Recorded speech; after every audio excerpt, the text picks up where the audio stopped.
There are 3 easy steps in creating your resume link. Let me show you how. Step 1. Register. Go to www.jobs180.com using any browser and click Register Now. Fill out all the information needed.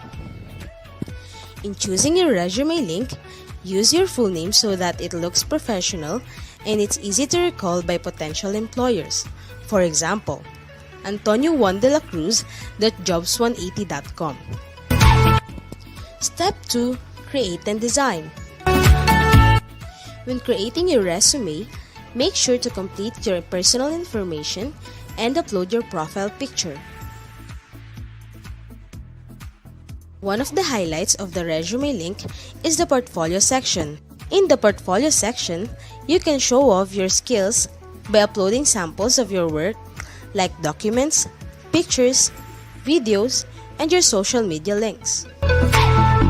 Your resume link also features different themes and you can upload a cover photo.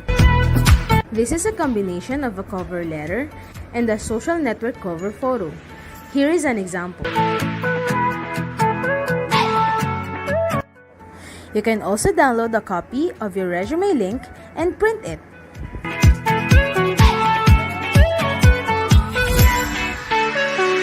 Step 3. Apply for a job. There are many ways to apply with your resume link. First is browsing the job recommendations in your Jobs 180 dashboard. If you're qualified, click Submit Resume Link. So what are you waiting for? Dress up your next generation resume, stand out brightly among the competitive job seekers in the market, and win the heart of your future employers using Resume Link.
All right, good morning, dear Perpetualites. Good morning, my colleague, dear School Director, Dr. Arnaldo S. De Guzman, our SAS Director, Ma'am Bonamay Chongson, Ma'am Pate, Joanna Pate Bello, our Student Organizations and Activities, and Miss Nora Makiran, our College Guidance Officers in Charge, our Deans, and most especially our dear students. So this is our very first ever virtual career fair due to the pandemic that we are all facing. So it's not only the Philippines but around the world. And to start formally, I want you to focus your attention and watch our visual presentation for our prayer and the Lupang Hinirang.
mga kababayan, ang pambansang awit ng Pilipinas.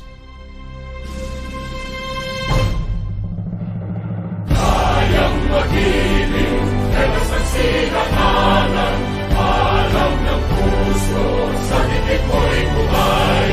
Lupang hinirang, tuyag ka ng magiting, sa manlulupin, di ka pasisingil, sa nagagang tutok sa simoy at sa langit mo pagaw, ay hinatang tulad, awit sa pagkayang minamahal, ang isang ng matawad mo'y tagumpay na nag-iingin, ang bituin at araw niya kailan pang ay di magtitingin. Lumalang araw ng walhagin pagsinta, mo'y langit sa piling mo. Ang inigaya na pagkay mga aking, at mamatay ng dahil sa'yo.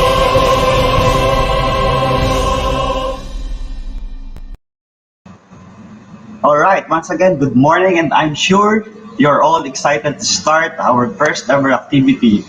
So to start our program, konting house rules muna tayo. So, ma'am or tech team, can you flash the house rules that we have?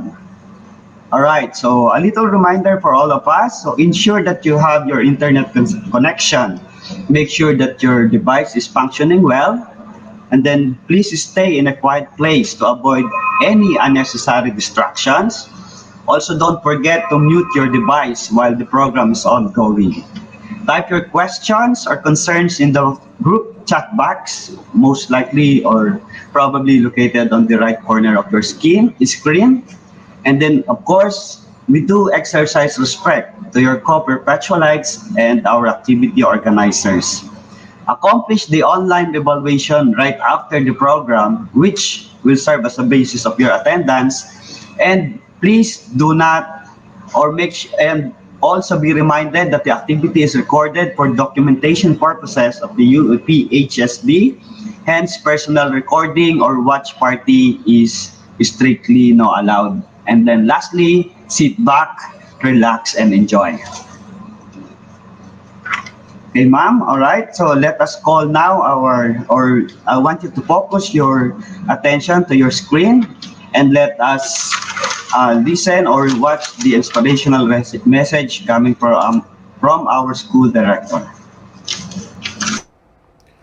A blessed day to all. I am very happy to be with you today, and I know that we are all excited to see each other in person if the situation permits. May I greet you all with much positivity, new mindset, new paradigms, and renewed hope. Clearly, the new normal is here, and the new normal teaches us perpetualites to learn new things and unlearn old ways. Like all changes, adjusting and coping may be a challenge to all of us. But with patience, perseverance, and God's grace, we shall be able to adapt and adjust. Furthermore, the pandemic has taught us to be focused on the essentials. One of the essentials that we have to focus on is the love for our alma mater. For an average of 4 years, the university is our second home. As our home, we are always reminded to be excited to visit and speak well of this home. This is how the University of Perpetual Health envisions a perpetualite.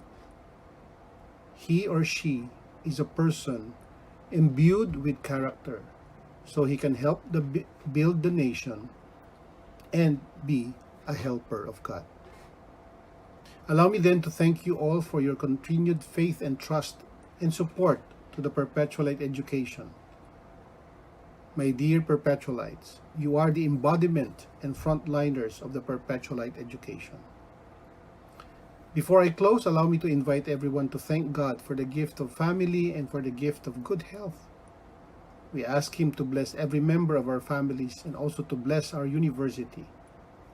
May we hurdle this year with flying colors and emerge victorious amidst the uncertainties and challenges of this pandemic.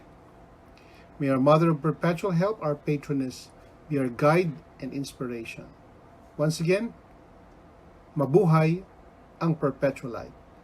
God bless us all. Thank you very much, Dr. Arnaldo S. de Guzman. It is indeed really a heartwarming and inspiring message. So one of the things, it's really to stay healthy and being thankful. So to start formally, let us all call Miss Joanna P. Vello, the coordinator for students, organizations, and activities, to have the opening remarks. Good morning and welcome to the University of Perpetual Health System Dalta's virtual career webinar, Marketing Me by the College Guidance Center in cooperation with Jobs 180. Despite these trying times, your university finds ways and means to help you with the current demands. We are aware of the pressure this brings on you, Perpetual Light students. We assure you that your university is at the vanguard of educational efforts and academic support to assist and guide you through these unprecedented times of worldwide turmoil. As Ms. Bona May B. Kyongson, the Student Affairs and Services Executive Director, said before in our orientations, our guidance center is very much active in providing seminars and activities in mental health and psychosocial concerns, as well as career planning and development. With your tertiary education and college experiences, the university realizes the importance of your career planning and development. This is the purpose of our activity today. This virtual career webinar focuses on job preparation such as resume link, application letter, online job interviews, and job requirements. This aims to assist you in preparation for your future employment, to prepare you to market yourselves in your chosen career. In behalf, therefore, of our Chairman of the Board and CEO, Dr. Brigadier General Antonio Laperal Tamayo, our Chair of the Chief Executive Board, Dr. Daisy Moran Tamayo, our University President, Mr. Anthony Jose M. Tamayo, and the President of the Perpetual Health Medical Center, Lieutenant Colonel Richard Antonio M. Tamayo, we ask you to join hands with us so together we would journey through this very challenging phase of our lives. We will always be ready to assist you and guide you through your progress to success. Again, welcome and enjoy today's webinar program.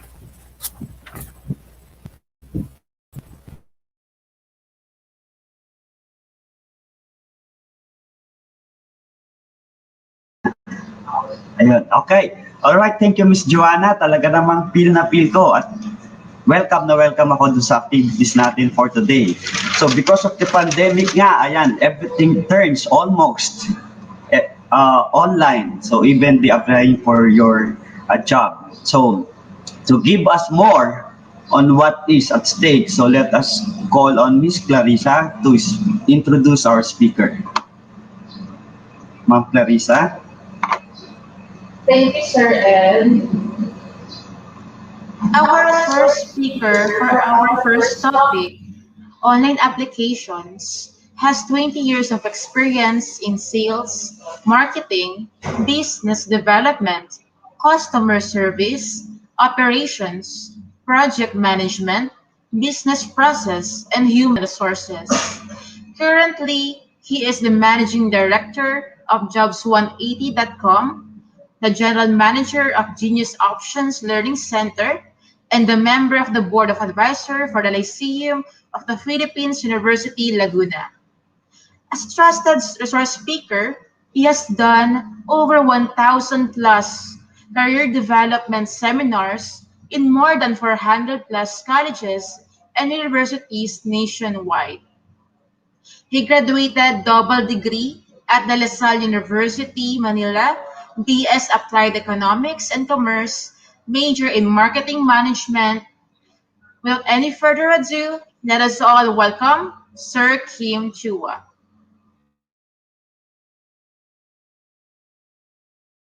Everyone. Allow me to share to you how to make a job-winning resume. Yan. A lot of you are now looking for a job and exploring for the next chapter in your life. I hope that this session will be able to help you, no? Not only you, but the people that you know that needs help in terms of how to make a job-winning resume. Yan. So yan na tinatawag nating resume link. A lot of platforms right now, mga online platforms are being offered left and right. But for you to know paano to magiging job-winning tool or job-winning resume to, meron akong checklist. So go with me, no, with all these checklists. Your checklist should include the following. Number 1, kailangan mag-stand out ka. When you look for a job, you have to be able to stand out. Because if you're not going to be able to stand out, then I think you'll just be part of the crowd. You'll be one of the next applicant na wala lang, na hindi mapapansin. Another thing that should be in your checklist is that you should only have one file. Hindi dapat maraming files na iba-iba sinesend sa mga companies. Mas maganda, isang file lang para pag sinend mo, lahat ng details mo nandoon na. Another thing in your checklist is that it should make the process more efficient. Ibig sabihin, mas mabilis mag-submit, mas mabilis makita ng HR, at mas mabilis kayo makontak for possible next steps na or possible job offer na. Now, another thing in my checklist is that dapat tipid ito, wala itong gastos. The tool that I will show you today, wala itong gastos. Libre po ito. At higit sa lahat, itong pinaka-importante sa lahat, this should be in your checklist. The tool should be secured.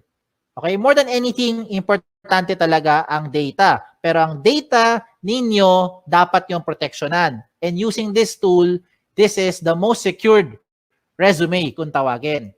Bakit siya tinawag na most secured resume? Let me go through the next slides na. Okay? Ito tinatawag na resume link. Okay? A personalized URL for anyone can open online anytime. I will use an example para makarelate kayo. If you are John Santos, ang link mo or resume link mo pwede maging johnsantos.jobs180.com. Ganun lang kasimple. At yan na po ang resume link nyo. So how do you make one?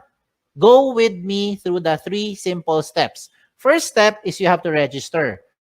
Absolutely wala tong bayad. Libre po ito. How do you register? You go to the website of jobs180.com. That's www.jobs180.com at dun ka mag-register on the upper right side of your screen.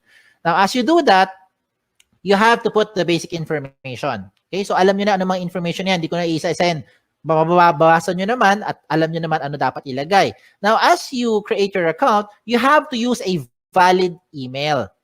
Okay? Now, before we go to the email, paalala ko lang, sa mga nag-isip sa inyo, paano kung hindi ako si John Santos, ano gagawin kong resume link? O yan, baka nag-isip kayo eh. So, if ever lang, meron kang kapangalan, okay, just so happen na may ibang John Santos na nauna sa inyo, ano mangyayari? Magkakaroon doon na red na box, sasabihin niya, this name has already been taken. Huwag kayong malungkot. Pag taken na, okay lang, just be creative. Pwede mo gawin, baliktarin mo. Gawin mo Santos John jobs180.com o kaya J Santos o kaya Santos J o kaya JS o kaya SJ. Depende kung ano gusto mo gawin. Basta importante, wala kang kapangalan.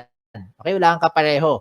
Now, when you do this, huwag kayong OA. Do not create yung mga ganong klaseng over creative na mga resume link because it doesn't look professional. Imagine submitting to a company with your resume link that says eljablo.jobs180.com. Hindi yan mukhang professional. Okay? Now, when you register, please use a valid email. Ito yung emphasis ko lang sa pag-create nyo ng account na dapat gamitin yung email, yung nabubuksan yung email, kagaya ng Gmail, Yahoo, or any email na nabubuksan nyo. Do not create, example lang yung mga email na kagaya ng ganito, patricia@facebook.com na email. Huwag kang gagamit ng joseph@facebook.com na email to register. In short, huwag mong gagamitin yung @facebook.com na email. Because if you use @facebook.com na email, you will no longer be able to receive notification being sent to you by the companies as well as jobs180.com. Importante po na nabubuksan nyo yung email nyo kasi kailangan mo i-verify yung account mo. Okay? It is very important that you verify your account as a proof na ikaw nag-register at pangalawa, para ikaw yung makapag-apply. If you don't do this, if you don't verify, walang mangyayari sa account nyo. Okay? So sayang lang. So you have to verify to finish the first step. Okay? How do you verify? Just open your email, look for the link, click mo yung verify, you're done with the first step. Okay? Tapos na yung first step. Ano yung first step? Register. Wala tong bayad. Let's go to the second step. Ang second step, ang pinaka-logical sa lahat. Kailangan kumpletong detalye nyo. So how do you do that? You go back again to your account by going to the website of jobs180.com. This time, hindi mo kailangan mag-register. Ang gagawin mo, mag-login. Pag login mo, lagay mo dito yung email nyo or resume link nyo, kayo lang may alam yan, at lalo na yung password nyo na kayo lang talaga may alam yan. So when you do that, you now go inside your account. Pag nasa loob na kayo ng account nyo, ano gagawin nyo? Mabilis na lang ito. Fill in the blanks. Okay? Now, I don't have to go through all the information here because definitely, alam mo naman pag sinabi ditong name, malamang pangalan nyo. Pag nakalagay dito address, malamang address nyo. Diba? So you put all the information ninyo dito. Okay, lagay nyo. Then, what else do you put in here? Importante po, lagay dito lahat ng posibleng paraan na pwede ka makontak ng isang HR. Kagaya ng social media account nyo. Diba? Hindi lang email tsaka phone number. Bakit? Most of the time, ano nangyayari? Okay, let me tell you. Marami sa inyo nilalagay nyo phone number nyo. Pero pag tinatawagan kayo ng HR, hindi nyo sinasagot, lalo na pag hindi mo kilala. Hala, sino kaya ito? Hindi mo sasagutin. Diba? Kasi takot kayo, baka nagsascam or whoever yung tumatawag. So ano mangyayari sa mga HR? Mag-i-email kami ngayon sa inyo. But you don't open email more often that you open your social media account. So I recommend lahat ng posibleng paraan na pwede ka makontak na isang HR, ilagay mo dito. Kagaya ng mga Facebook nyo or Twitter nyo para mabilis ay makapag-PM. Private message, makapag-invite for the next step. Okay? What else do you put here? You also put here your work options, yung mga work experience nyo. Pagdating po sa work options, you can see on the screen, you have 4 options na pwede nyo pagpilian. Parang switch lang yan. Yes, no switch, on, off switch. So you can choose here, example, looking for OJT, lagay mo yes if you're looking for OJT right now. And later on, pag hindi na, turn it off. Ilagay mo na no. Diba? So depende yan kung anong mas trip nyo or ano mas pasok dun sa hinahanap nyo right now. What the system will do is it will try to match you with companies who are also looking for the same profile with what you have. Yan yung kagandahan ng tool natin. Hindi mo kailangan mag door-to-door para mag-submit ng resume link ninyo. Okay? What else do you put here? You put here your school under education. Even later on, okay, pagka-graduate nyo, you can also put here your schools. Yung mga nag-take pa kayo ng further studies, pwede mo rin ilagay dito. Okay, so walang limit sa space yan. Pagdating ko sa seminars attended, ganun din. Kahit gaano karami, pwede nyo ilagay dito. Kahit magkopyahan pa kayo. Just make sure lang alam mo yung seminar na yon. Kaya baka matanong ka sa interview. Pagdating po sa certification, ganun din. Put all the certification programs that you've had, you put it here. Okay? When it comes to the achievement, do not limit your achievement only inside the school. Hindi lahat na nakikinig ngayon ay Dean's Lister. Hindi kayo lahat dito ay honor student. Diba? Ayan, nag-agree marami sa inyo. So, hindi lang po ang achievement nakabase sa academic excellence. Some of you are student leaders. So, if you're active sa school, you also put it here kung ano yung mga pinagkakabalahan nyo. And hindi lang sa loob ng school, even outside the school. If you're active in your barangay, halimbawa, isa kang tanod, ilagay mo dyan. Diba? Yan yung mga achievement ninyo. So, you put it here. Bakit? Because what you're doing now is you're trying to market yourself more effectively to that prospective company. Okay? Now, when it comes to the skills and languages, ito yung common observation namin mga HR. Pagdating sa skills, nilalagay mo lang na skills yung mga umiikot lang sa course nyo. Hindi porkat communication arts ang course mo, com arts lang ang skills na alam mo. Hindi porkat engineering ang course mo, ang alam mo lang na skill ay pang-engineering. Hindi porkat tourism or HRM ang course mo, ang alam mo lang na skill ay pang-tourism at pang-HRM. Maybe some of you are into multimedia, into photography, into videography, into something else, arts, crafts, whatever. Lahat ng yan, skills nyo yan. Remember, what you're doing here is you're marketing yourself more effectively. Kaya kung ako sa inyo, ilagay mo dito lahat ng skills na alam ninyo. Pagdating po sa languages, ganun din. Huwag mong ilimit yan sa 2 lengguwahe lang. Because I'm sure alam nyo yung dalawa. Kung dalawa lang talaga alam nyo, din dalawa lang. Ano tong dalawang to? English and Tagalog or Filipino. Okay? Now, if you know other local dialect, Bisaya, Kapampangan, Chabacano, Ilonggo, you can also put it here. If you know foreign languages, German, French, Chinese, Japanese, diba, Korean, pwede mo ilagay dyan. Okay? Walang limit sa space yan. When it comes to the references, sigurado ko yung mga references nyo, kilala nyo. Ang malaking tanong dito kayo ba'y kilala nila? Sana oo, di ba? Kasi madalas pag tumatawag kami sa mga references nyo, hindi kayo maalala. So please tell them, ginawa nyo silang reference para at least they know what to tell about you. Okay? Now, at this point, to make your life easier, kung sakali lang nakagawa ka na ng resume nyo in your Word file or maybe in your doc file, depende kung anong file nyo, PDF file, whatever file you have. Kung nakagawa ka na ng resume nyo, simple na lang. Just copy all the information inside dito. No, ilagay mo sa loob ng resume link. Just transfer them here inside the resume link para maging secured yung data nyo. Okay? Kung bakit secured, I'll tell you as we go along. Okay? So yung mga sinabi ko, I think alam nyo na yan. Alam nyo na yan. Okay? Itong mga susunod kong papakita, ito yung mga amazing na portion. Let me start with the portfolio section. Ano yung portfolio section? This is the part where you now upload evidence of your skills. Example, ano ebidensya na graduate na kayo later on? Diploma, di ba? Transcript. Ano pa? Toga? Hindi ebidensya yung toga. Okay? Kung ano man meron nyo, di ba? Certificate, diploma, yan. Ebidensya yan. Okay? Kung transcript of records is evidence na graduate na kayo. Ano ebidensya na wala kayong criminal record? NBA clearance, police clearance, diba? Ano ebidensya na pwede ka pumunta sa ibang bansa? Passport, visa, lahat ng mga sinasabi mong mga skills mo or yung mga what you're claiming that you know, you can now support them here sa portfolio section by showing those documents. Diba? Anong ebidensya na ikaw ay healthy? Meron kang medical clearance. Anong ebidensya na pwede kang mag-drive ng sasakyan? Meron kang driver's license. Diba? So gets nyo na yung sinasabi ko. Ang point ko lang is you can now put the things here to support yung claim nyo of your skills. Now, you're starting to think, Sir, kung pare-pareho naman kaming graduate sa school namin, pare-pareho kami magkakaklase, same yung course namin, same yung school, same yung teachers, same yung curriculum, pare-pareho lang naman kami lahat, walang experience sa trabaho, how will we stand out? Ayan, di ba? Okay, ito ngayon yung isang magandang recommendation ko sa inyo on how you now stand out. You get your smartphones. Kunin mo yung mga smartphones nyo. Kung wala, manghiram sa kaibigan. Okay, hiram mo sa kaibigan mo. I-record mo yung selfie video mo. You say something interesting about yourself. Record it in about 30 seconds to 1 minute lang. Huwag na masyadong mahaba. Anong gagawin mo?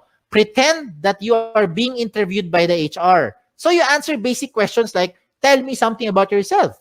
O, di ba? Ano yung mga gasgas sa tanong natin? Why should we hire you? O, di ba?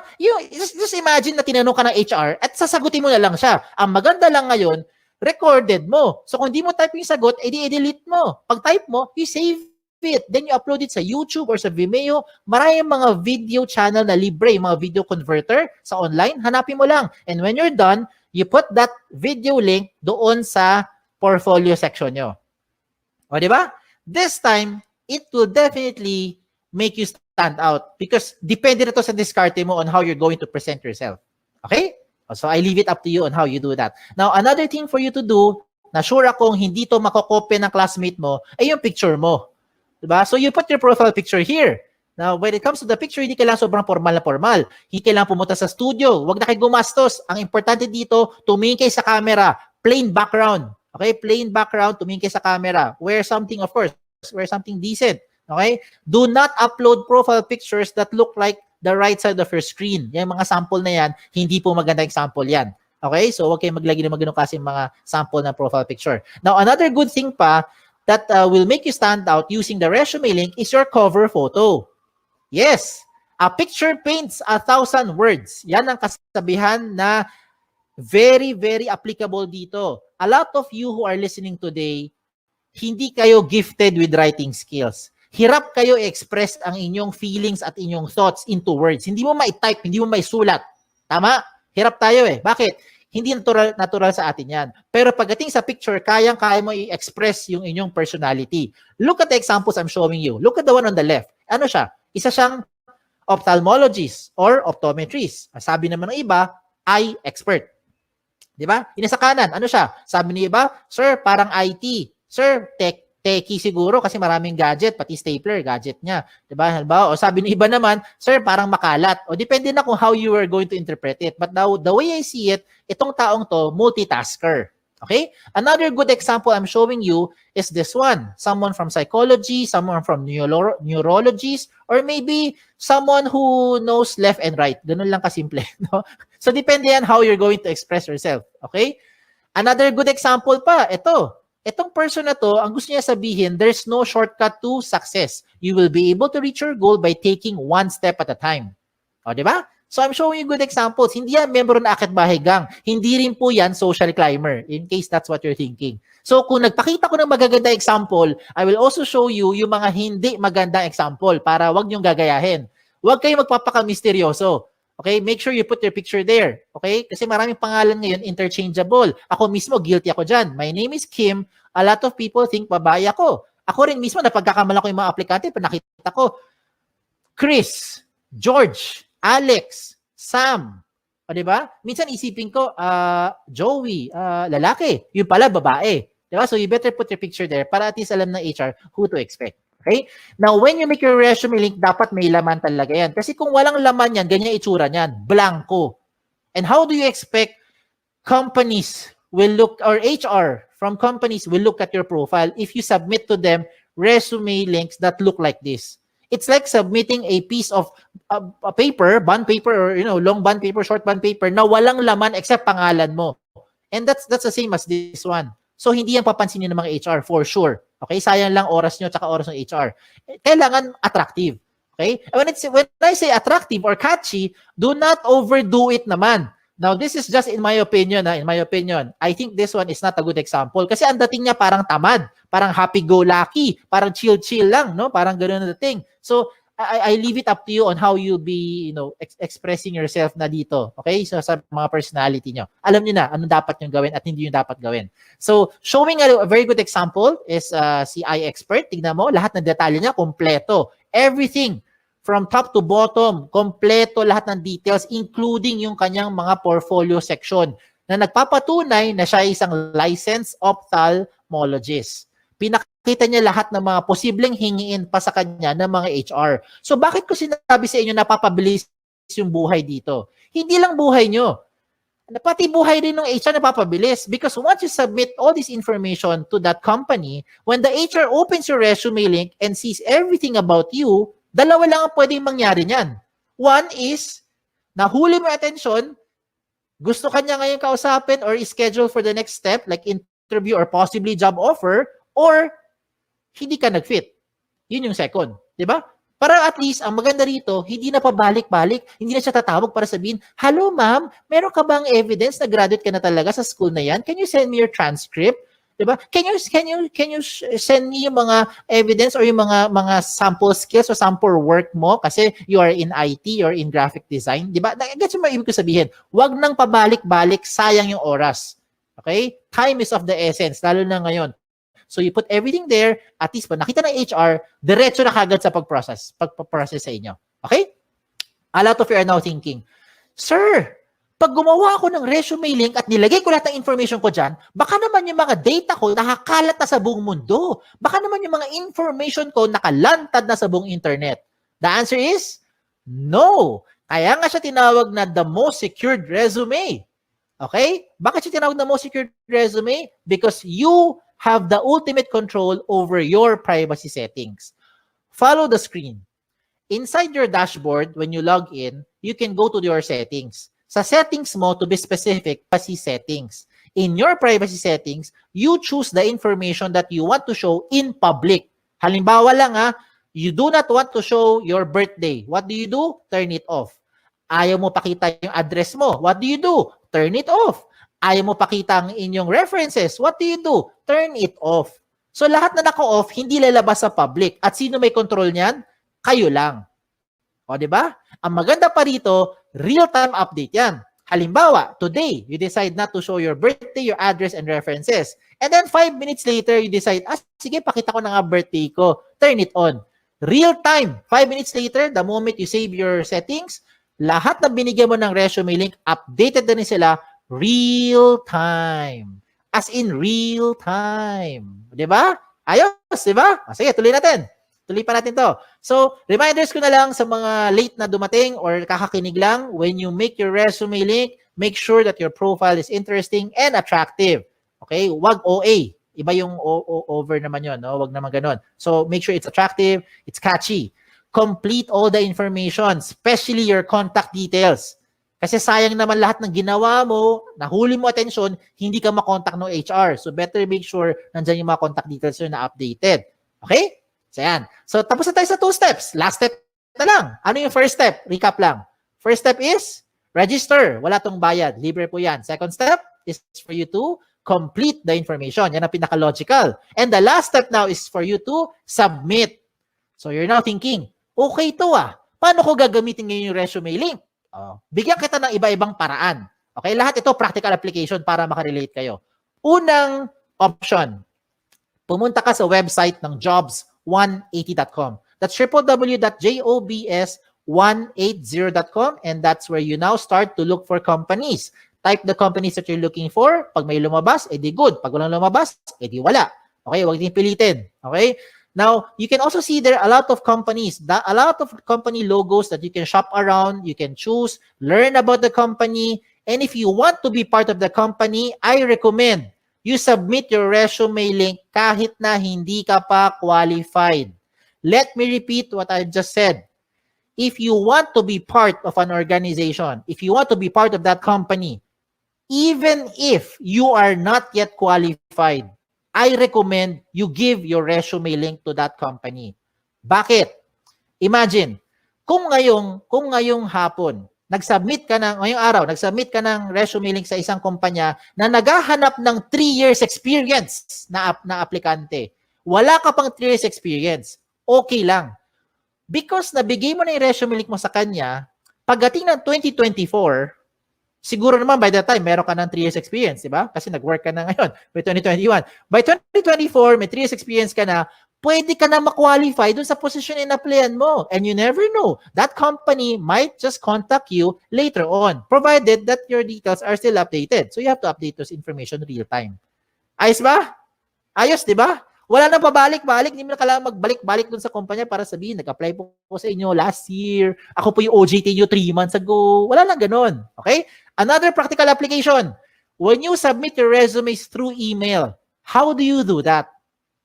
Madalas, ito ginagawa natin. Mag-email tayo, sasabihin natin, Dear HR Manager, I would like to apply for the following position, and this is my resume.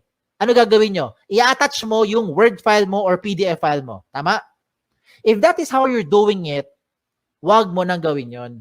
Wag ka na mag-attach ng anything sa email. Pampabagal lang yan, tsaka makaluma na yung style na yan. Bakit ko sinabi yon? Kasi hindi mo na kailangan talaga mag-attach ng anything. Ang gagawin mo, i-type mo na lang doon sa email mo yung resume link mo. Example, Dear HR Manager, I would like to apply for the following position. And this is my resume. In this example, Antonio Juan de la Cruz, 01.jobs180.com. That's it. Submit. I look forward to your information soon. Thank you. Send. Every time meron kang babaguhin sa details mo, hindi mo na kailangan padalhan yung HR. Kasi kung ginagamit mo mga attachment, ang kulit niyan Ang kulit, saka nakapagod. Ano gagawin mo pag nagbago ka ng phone number? Dear HR Manager, this is now my updated resume. Mamaya-maya, 2 weeks later, nagpalit ka ng phone number. Ano gagawin mo? Dear HR Manager, this is now my updated, most recent resume. O di ba? Every time meron kang babaguhin, padala ka na padala doon sa HR. Nakapagod yan, hindi lang sa part nyo, kundi sa part din namin sa mga HR to keep track which one yung pinaka-updated na details. So this time, wala na kailangan. Palit na lang kayo ng details nyo, update na lang sa loob ng resume link. Ayos ba? Ayos pa. Okay, tuloy pa natin to. Okay? If you want to print your resume, this is now the good news. You can now print your resume link. No matter how much information you have, the system will try to compress everything into one page. So kung gusto mo talaga mag-print ng papel at mag-submit sa mga kumpanya, walang kaso. Pumunta ka lang sa dashboard mo, hanapin mo yung print na option at mamili ka kung 1 column or 2 column version ang gusto mo i-print. What the system will do is it will try to compress everything into one page para tipid na. O, di ba? Now, usapang tipid.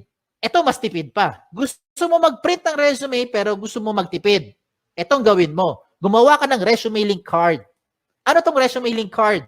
Sa isang pirasong long bond or short bond paper, mag-design ka ng maraming resume link card. No, maliliit lang, parang business card na dating. In one piece of paper, I think you can make 10, 20 sets of cards. Depende sa size ng papel mo. At ang importante na ilagay mo dyan sa resume link card mo ay syempre ang inyong resume link. Diba? So, hindi mo na kailangan ilagay lahat ng details mo sa resume sa loob ng maliit na papel. Lagay mo lang resume link mo. And that is what you now give to the companies when you start applying. Look at the picture I'm showing you. Di ba? Tipid. Hindi lang tipid. Secured pa. Tingnan nyo. If you submit yung big paper resume nyo, long bond paper, sinubmit mo sa isang kumpanya, nag-apply ka. For some reason, nilipad ng hangin. Yung nakapulot ng papel na yan, alam na buong detalye mo because everything is in that one-page printout. Now, if you lose that small piece of paper, don't worry. Meron kang peace of mind. Bakit?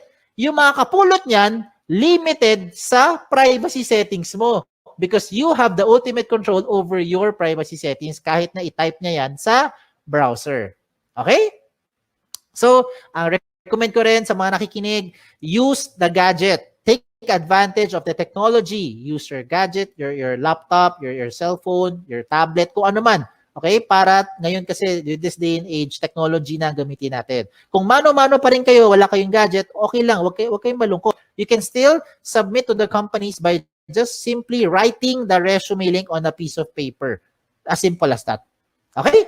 So, again, sa mga nagtatanong, ano yung mga guidelines ko para makagawa ako ng job-winning resume?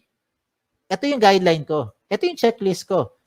Are you using the right tool? That's the ultimate question. There are so many tools right now, but these are the things that you should consider when you make your resume. And that is the resume link. It already addresses the following. Number 1, security ng information mo. I hope by this time, you have peace of mind. Ito na pinaka-secured na information because you have the ultimate control over your privacy setting. Pangalawa, the speed of hire becomes faster. It becomes more efficient because whatever you need, whatever the HR needs, you can already put it inside the resume link. Another thing is that it's flexible. If you want to print, just in case lang gusto mo talaga mag-print ng resume nyo, you have the option to print it. And you don't have to worry about saan ko sinave yung file na yan, saan ko tinago, wala nang ganon. Just log into your account and print. Mamili ka lang kung 1 column or 2 column version. At higit sa lahat, wala po itong bayad. Tipid po ito. Walang bayad. Okay? Ang kailangan mo lang, of course, internet. Sa mga nag-iisip sa inyo, sir, kailangan ko ng pan-data, pwede ka naman makakonect sa internet na walang data eh. Punta ka sa libreng wifi. Diba? Baka yung kapitbahay nyo may libreng wifi, makagamit ka muna. Later on, pag may trabaho ka na, may sweldo na, bayaran mo yung wifi niya. Diba? Bawi-bawi lang yan. No? Give and take. And there are a lot more benefits to just what I've mentioned. Marami pang iba. You can share your resume link to whatever platform you want to share it to. Gusto mo i-text? Gusto mo siya i-private message? Gusto mo i-send via Viber? Kayo bahala. Pwede mo i-share. Basta kayo may control. Ganun lang kasimple. No? Kung hindi mo ito binigay sa kahit kanino, hindi malalaman to nung taong yon. And you don't have to save it to whatever USBs or hard drive. No need na. Wala rin tong mga tipong version na kailangan pa mag-compatible. Walang ganun. Lahat ito compatible. Pwede lahat. Okay? So, shout out na lang ako. Shout out to all our school partners. By the grace of God, right now we have about 400 plus colleges and university partners nationwide, including your alma mater. So thank you. We're very thankful for this opportunity that we're able to do this kahit tayo nasa loob ng bahay, kahit kayo ay nasa loob ng bahay. So hindi tayo physically nagpe-present, pero nakakatulong pa rin tayo. Especially if you have friends or relatives whom you think would need this tool, please share this to them. Okay? Sa mga nagtatanong naman ng mga frequently asked questions, sasagutin ko na. Ito kasi yung mga common questions na kadalasan tinatanong sa akin. Ang tanong, can I give my resume link to companies who do not know about jobs180.com? The answer is absolutely yes. It depends kung sino ang bibigyan mo. Ikaw may ultimate control niyan.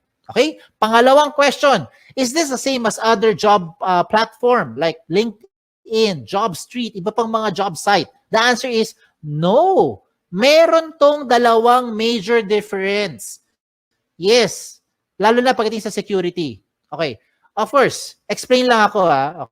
Okay. With respect to the other sites that I've mentioned, let me just use JobStreet as an example para lang mas makarelate, no? Para makarelate.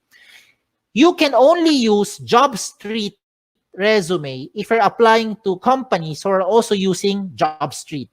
If you're applying to a company who is not using JobStreet, you cannot.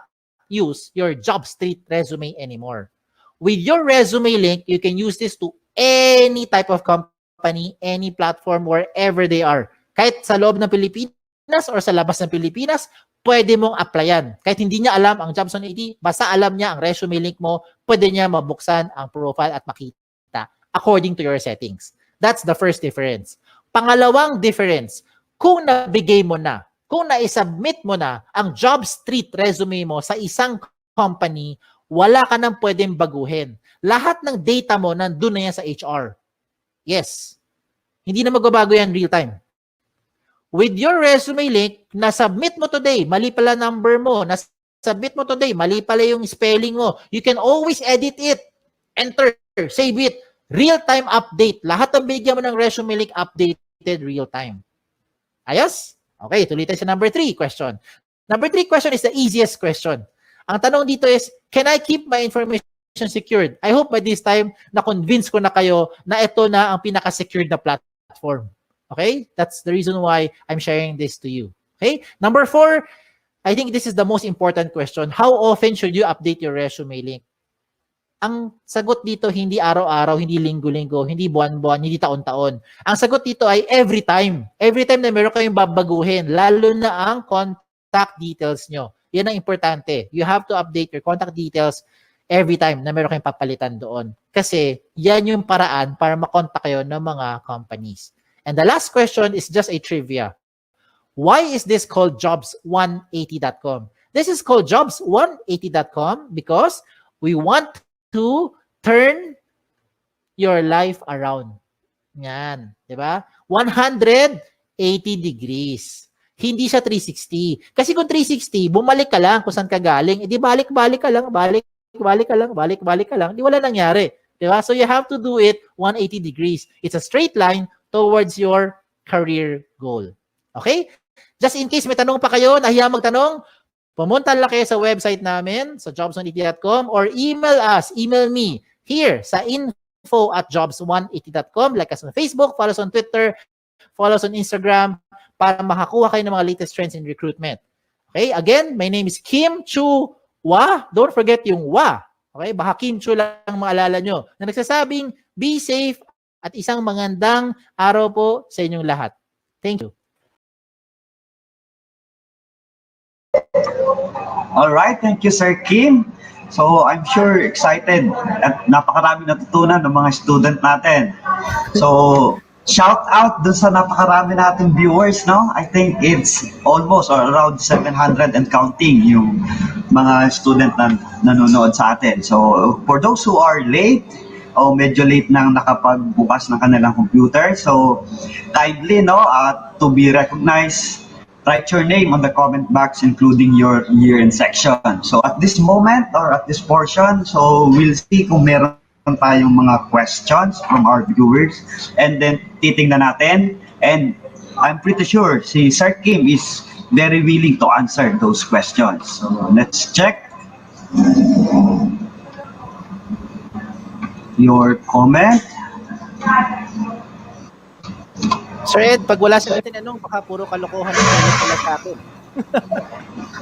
I think those kalokohan are more than enough kasi sometimes those jokes are mas madaling ma-pick up eh.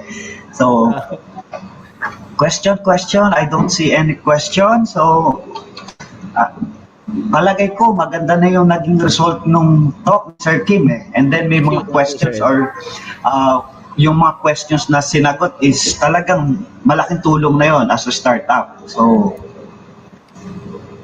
anyone? I think I don't see any questions. So, once again, I would like to recognize the viewers. So, meron tayong 708. So, minsan tumataas pa. So, once again, welcome dito sa ating webinar.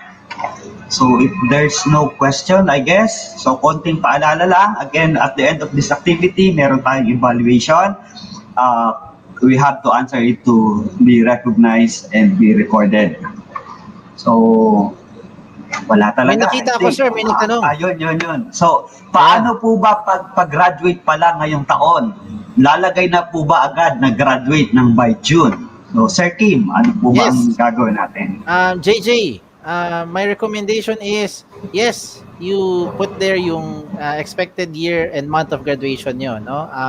Unless magbago ang ihip ng hangin at wag naman sana maudlot pa yung June ng graduation nyo, edi tsaka mo na lang i-edit. Pero right now, when you start to submit your application, your resume link to companies, it is best to put yung year of graduation nyo or month of graduation nyo, which is June of 2021. You can already put it there. Yes. I hope na-answer ko yung tanong. Yeah. Makikita pa rin na mayroon pa ang question, sir. Yan, makikita pa rin po ba ng HR pag naka-off sa privacy settings? It depends on where the HR is looking at it, Jeremiah. Yung question po ninyo, very valid question yan, lalo na sa question of data privacy. So, kung sa public view niya titignan, kung tinype niya sa browser para makita yung information nyo, doon po mag-reflect yung mga settings mo for the public view sa privacy settings mo. Now, if you're going to submit your resume link through Jobs 180 na portal, no, if you go to the Perpetual Career portal sa jobs180.com/UPHSD, if you go there and you submit your information, or you go to jobs180.com and you submit diretso sa company yung inyong information at may nag-pop up sa screen asking for your login ID and password, na ikaw lang may alam, when you do that, yung buong information mo makita na ng HR. Kasi parang you're already giving your consent for the HR to view your information regardless of your privacy setting. Okay? So I hope I was able to answer yung tanong ni Jeremiah. Does this work for foreigners? Yes. This tool is applicable to all types of nationalities, whether you're from the Philippines, outside of the Philippines, as long as you're here in Earth, as I joke about it. You can always use this tool. You can apply this to any company, even outside of the country. That company needs to have internet connection and a browser. So just give your resume link and for that for that person to open via any browser, and I'm sure you can already use it. I hope I was able to answer, Sir Michael. Yes. Another question, Sir Ed. Ako na magpapasa, Sir Ed. Kasulat Okay, yeah. Sabi ni Carlo, ayan, counted po ba as experience kahit self-taught lang po yun sa skills? Alam mo, kung ako magbabase dyan, the answer is yes. Because kahit self-taught yan, it is a skill that you know. Diba? If you, hindi naman porkat skill, kailangan magkaroon ng certificate para mapunta na yan. Yung iba nga, sa totoo lang, pasintabi, beep, no? Not all the skills that you know were learned from the school. You didn't acquire it from school. Most of the skills that you know, perhaps you learn it by yourself or maybe from the exposure that you had. So my recommendation is yes, you put it as an experience, you put it as a skill. For as long as it's a real thing. Okay, do not fabricate those information. Okay? Thank you, Sir Carlo. Mayroon pang tanong. Okay, Mamonet, good day. Paano naman po pag wala pang experience? Kung wala pa experience, edi wala. Huwag tayong mag-iimbento, no? Huwag kang magsasabi na marunong ka ng something, tapos hindi naman.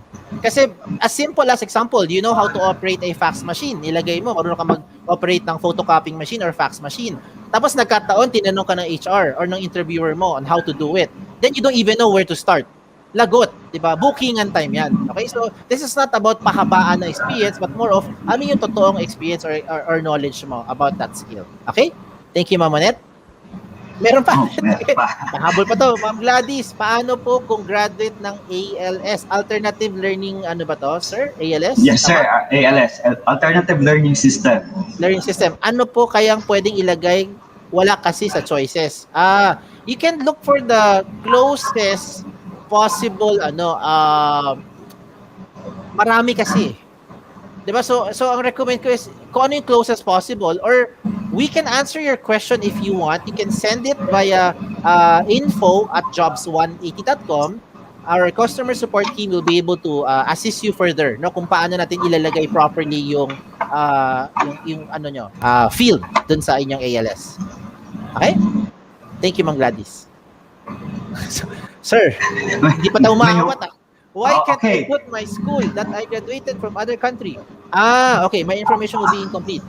Sir Jong, if you are from a different school, if you cannot find your school in the list of options, I recommend as well you send us a message via info@jobs180.com. You can send that concern, and our customer support team will be able to address you, address that concern. We'll be able to assist you. Okay? So there. Thank you, Sir Jong. Okay lang po ba mag-apply kahit first year lang po ako? From Christian, definitely yes. Wala naman po pumipigil sa pag-a-apply. Ang tanong lang dito kung qualified kayo or hindi.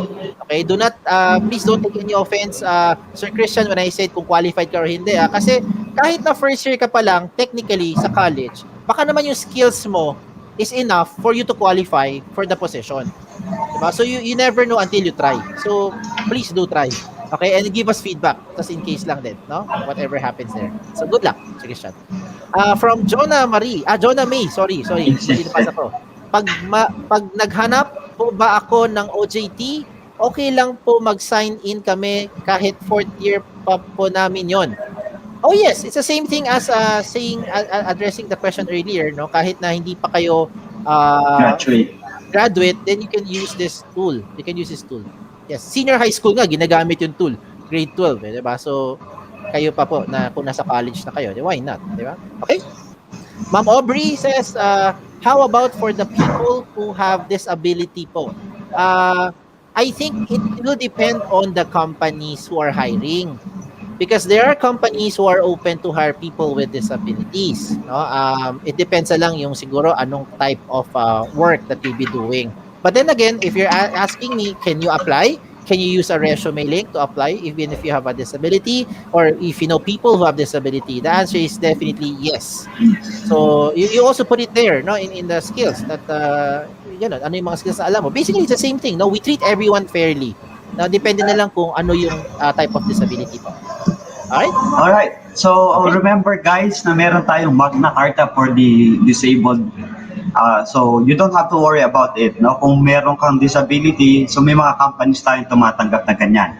Alright, at this juncture, I think napakarami pang questions na gustong ibato kay Sir Kim.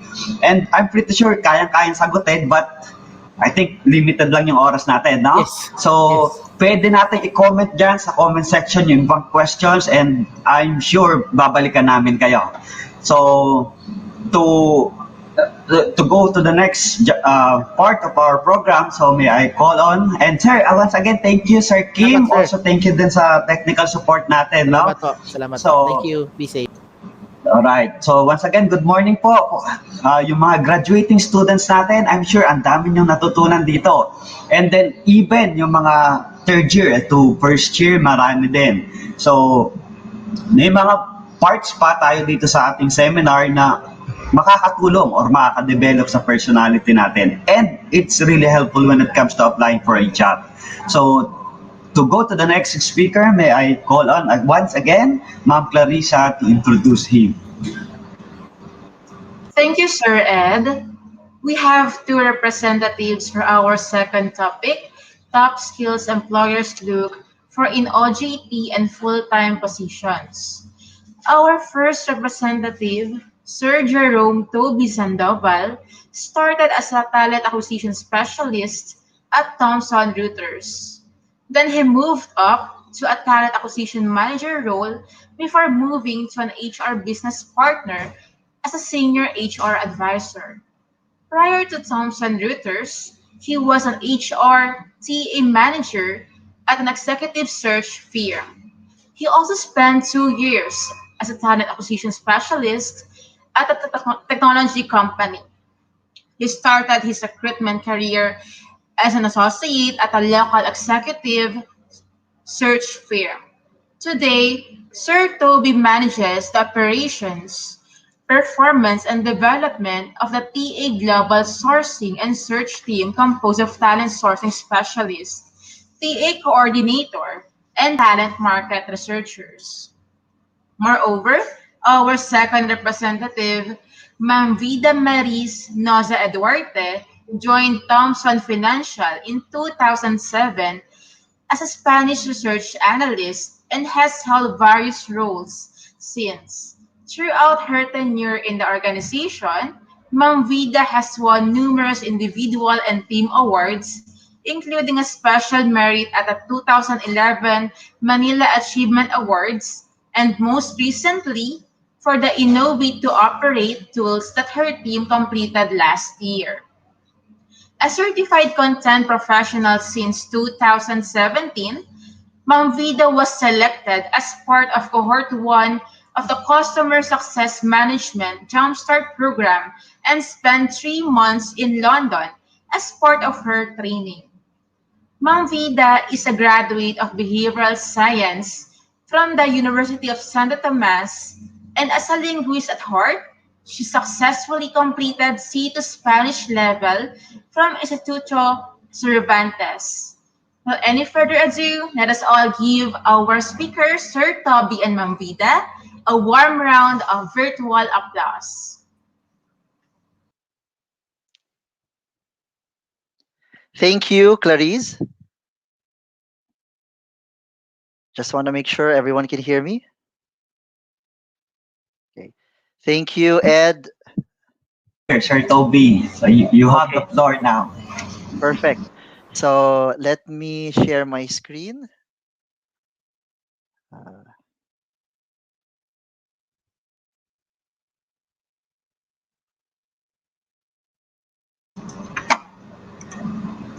okay.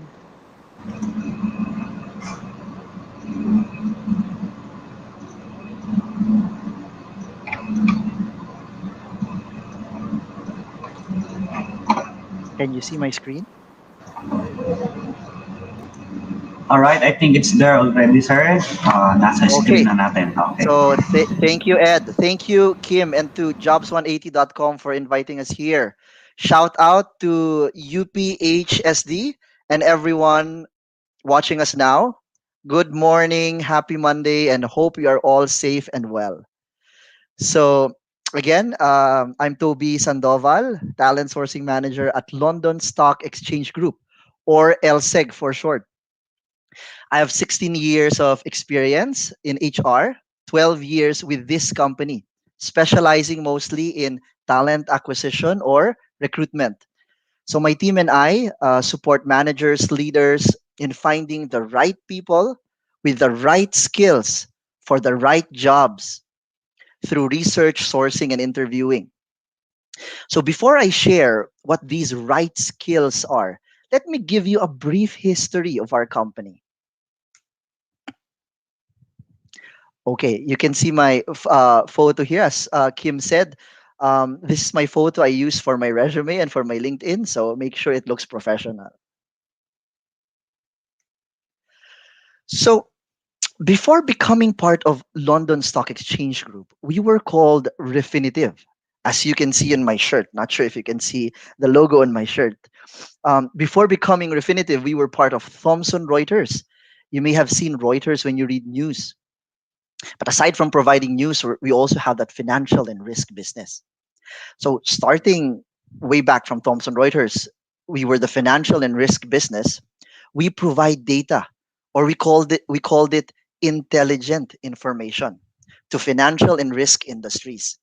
So our customers could access this data through our products on their computer terminals, mobile phones, data feeds by subscribing to us. So we're a subscription based business model.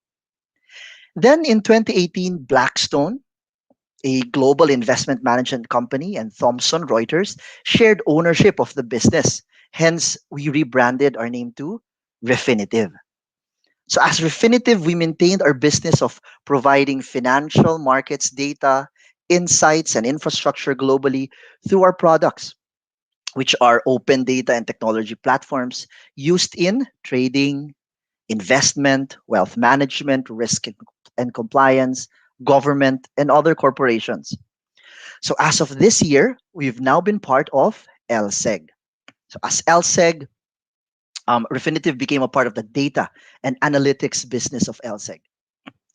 So as LSEG, we're now more than just a financial markets data and infrastructure business. We have broadened our capacity to impact the global financial community. So if you're interested in applying to our company, you now know more and can say something when we ask you, what do you know about our company? Because we always ask that in our interviews. And that shows how serious you are when applying. You should have researched, or you should know a bit more about the company you're applying for, right? So, how big is our company? 25,000 plus professionals and diverse employees. So you can see we are a multinational company operating in 70 plus countries. We have more than 50% base in Asia, 30% in US and UK combined, and the rest in other locations. In Philippines, we're 1,800 plus.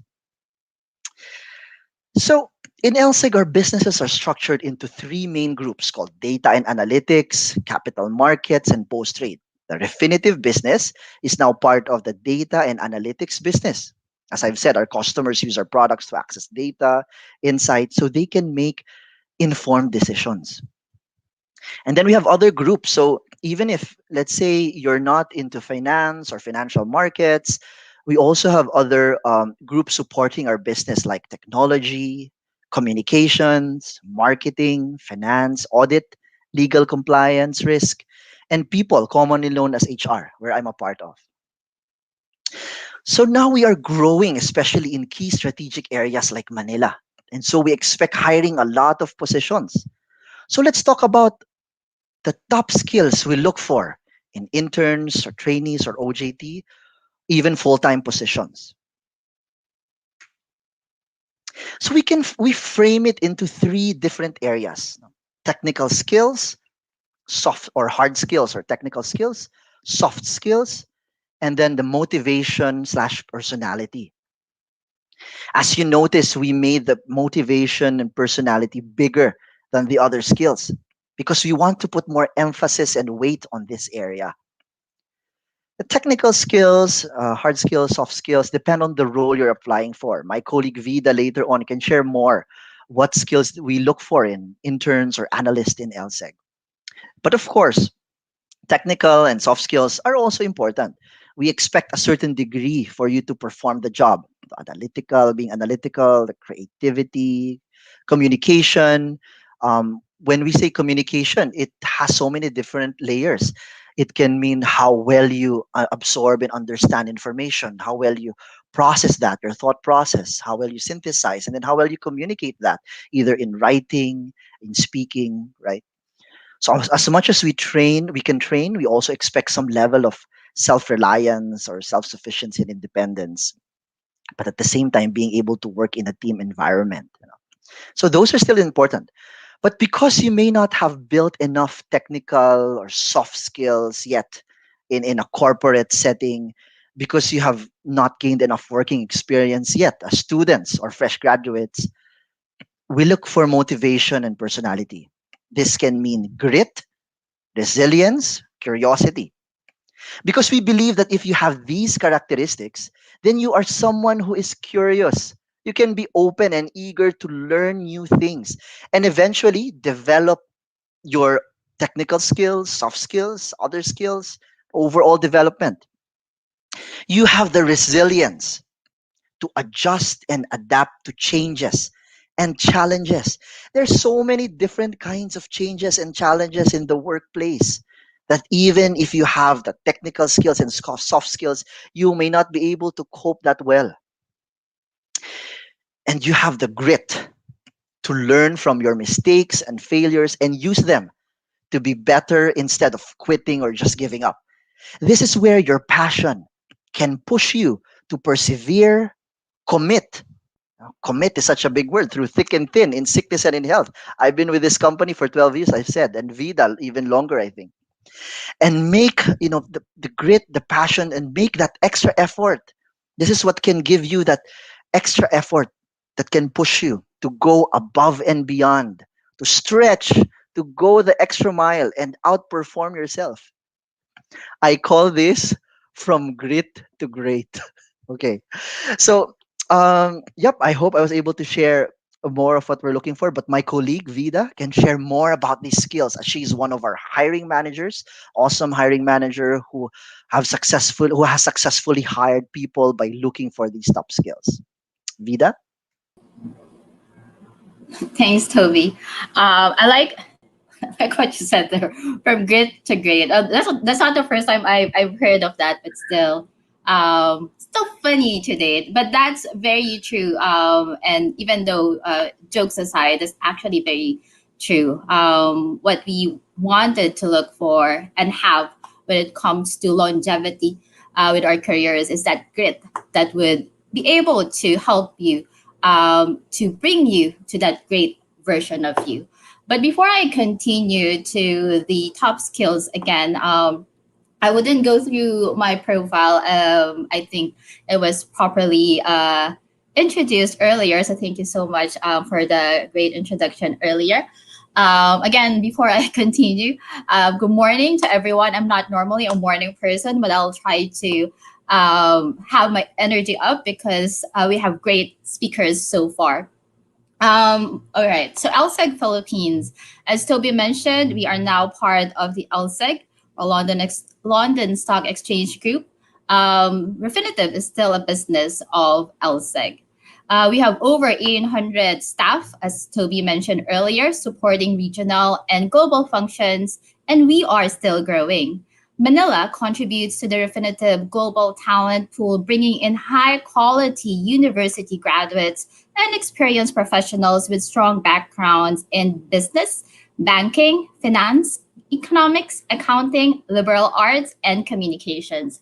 So it's not just we're not just hiring for those talents with finance background.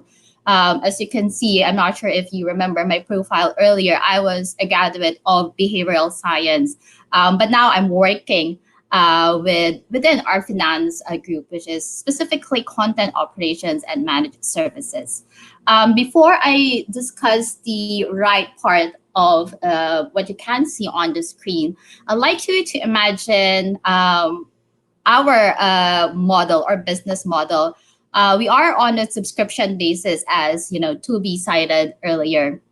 And you may relate this to any services that you are actually subscribed for, may it be the internet or our ISP providers, broadband is the same, postpaid mobile subscriptions, right? So we have different business groups that are actually aligned to the overall life cycle of our customers, our customer experience. It normally starts from lead generation, then there would come sales, and then job signing, order fulfillment, and then the subscription already, the data that our customers are actually getting from us, and of course the support that they need whenever they have questions. In the Philippines, we have three of those groups that are supporting in the overall life cycle of our customers. They are the biggest groups we have in Manila. We have, of course, other smaller groups, but the three here that you can see on your screen are the biggest groups we have. So they are the content operations and managed services, which I am a part of, order and rights management and billing to cash. Actually, this is named already to order management and master data. And of course, the frontline support. The frontline support, you may think of it as the help desk. So again, looking back at the overall customer experience, okay? So the order and rights management would be the first touch point of the customers from this amongst these three groups. Basically, they are the ones that accurately and timely processing and fulfilling of client orders and support of other processes dependent on core and administrative information. So basically what the orders of our customers, they're the ones who are actually processing those, their contracts, their subscription, their payments, the content. Moving on to content operations and managed services, we basically fuel the data that our customers need from our platforms. Later on, we'll show you the different products that we have. The content operations and managed services basically deliver trusted and timely and comprehensive content and insight. Toby mentioned earlier, right, about intelligent information. Basically, our customers use the data that we are providing in order to make intelligent investment decision. That's why in this group, content operations and managed services, As I mentioned earlier, we power the data that our customers provide. So that's how important the information that we are providing to our customers and to the financial industry globally. And frontline supports. Basically, they provide globally consistent 24 by 7 entry point for all customers and employees seeking product, content, or technical support, prioritizing accessibility and connectivity to the breadth and depth of our content, as I mentioned. The frontline support, their talents range from, as I mentioned, technical support, also content support. So basically, they're the they're the touch point of our customers when it comes to their questions. So think of it when you have questions to your, let's say, internet providers. So basically, they're the ones attending those questions. Moving on to the next. So basically, again, those are the three major groups that we have. Zooming into content operations and managed services, which is the group that I am a part of. So we are highlighting this because this year we have the most growth with this organization. So we consider this year, 2021, as the year of content. And in Manila, we are still growing. From 1,800, we are actively hiring for new roles within Manila. So there's that investment and funding that is being provided and available right now. So as you can see here, content set and products, right? You can read core reference data, real-time pricing, research and estimates, corporate disclosures, company financials. Basically, our content groups are grouped together according to the financial information that we are basically providing. So you would imagine that economic content would be collecting economic data. For example, gross domestic product of the Philippines. Company financials would be collecting company data such as balance sheets of companies. And let's say commodities would basically collect commodity data such as gold prices. At the middle part, you would see data sourcing, data processing, data validation. Basically, these are the main collection processes or workflows that each of the content teams are actually responsible for.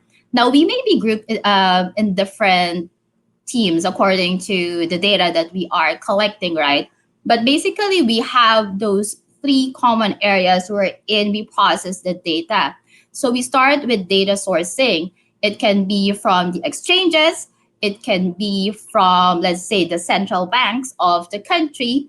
So it always starts with data sourcing. After we source the data, we process the data. Now we use different tools, different databases in order to process our data, which I will link later again when I discuss about the top skills that we are looking for. And of course, data validation. We really pride ourselves when it comes to bringing in timely and quality, accurate data. So it's not just about fast data or the speed of bringing in the data to our customers, but the accuracy as well. So it's very important that we really validate that we have a quality measures in place in order to make sure that the data that our customers are accessing using our products are accurate and of course timely. At the right part of your screen, you would see the different products that we are actually supporting. Our flagship product is Icon. That's EIKON. That's pronounced as Icon. Currently, it's still our flagship product. We are actually have a new one, which is Refinitiv Workspace, which it wouldn't replace Icon, but it's actually now our flagship product.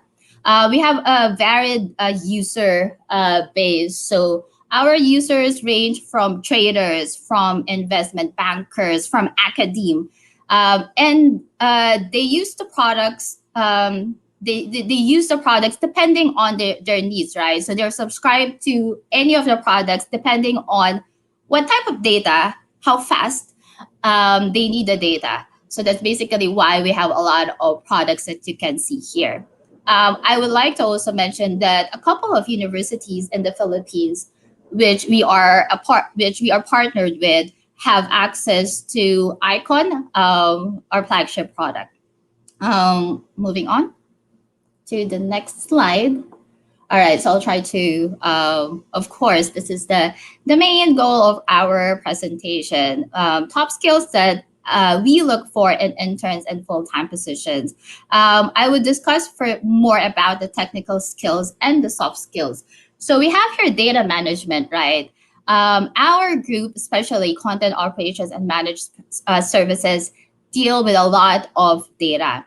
So data comes in numbers or in text. And it's very important that the candidates, the talent that we're bringing in, would be able to manage the data because and filter out the noises. So that's why we have here data management. MS Office. We also look for again, these can be learned, but of course it's a plus if the candidate already have it. MS Office, because as I mentioned earlier, we deal with a lot of tools. One of those would be the MS Office suite. So it can be Excel, it can be PowerPoint, more on presentation, but definitely as Excel, MS Access. Financial market knowledge, of course, that's something that will always be a plus for the candidates, to have a background in financial market, and a good understanding of it. For some roles, it may not be the most prioritized requirement, especially let's say if we're looking for language skill. But definitely it's a plus if the candidate has financial market knowledge already. Basic research skills. So definitely we want the candidates to be able to do research. If it's advanced, that would be better. But definitely it can be learned and can be practiced further. But again, because we deal with a lot of data, with a lot of information, it's very important that the successful candidates would be able to pick on the right information at the right time. Experience, of course, as entry levels, right? As most normally as new hires, whenever we want to know how the candidate interacted with different people in groups, as well as how they demonstrated critical thinking, being analytical. We always ask for their experiences when working in groups. And normally we do it we get it from their experiences through their internship or projects. So that's why it's there. Soft skills, working in a team environment, I mean, is always a must, I would say. And I think more importantly, in a remote working environment, we've been working remotely for over 1 year. We started in March 2020. The more important being able to be working in a team environment and navigating through the virtual environment that we're in. Multitasking, because of course we have a lot of information, a lot of tools that we're using. Communication skills, Toby already mentioned this earlier, but I would like to emphasize the further need for fast, timely communications, especially when it comes to, working in a virtual environment. So that's always a plus when we hear people that they're able to communicate and they're actually also confident and open when it comes to expressing themselves. Detail oriented and analytical because of the data that we are actually collecting. So it's very important that the candidates are detail oriented. And lastly, growth mindset. So we want to emphasize growth mindset is the ability to learn through failure and see it as an opportunity to improve ourselves. And we want to emphasize on this mindset of being able to learn from the failures and focusing on what the person have actually gained from the experience, because that's how we'll be able to grow further. Toby mentioned about the motivational and personality, right?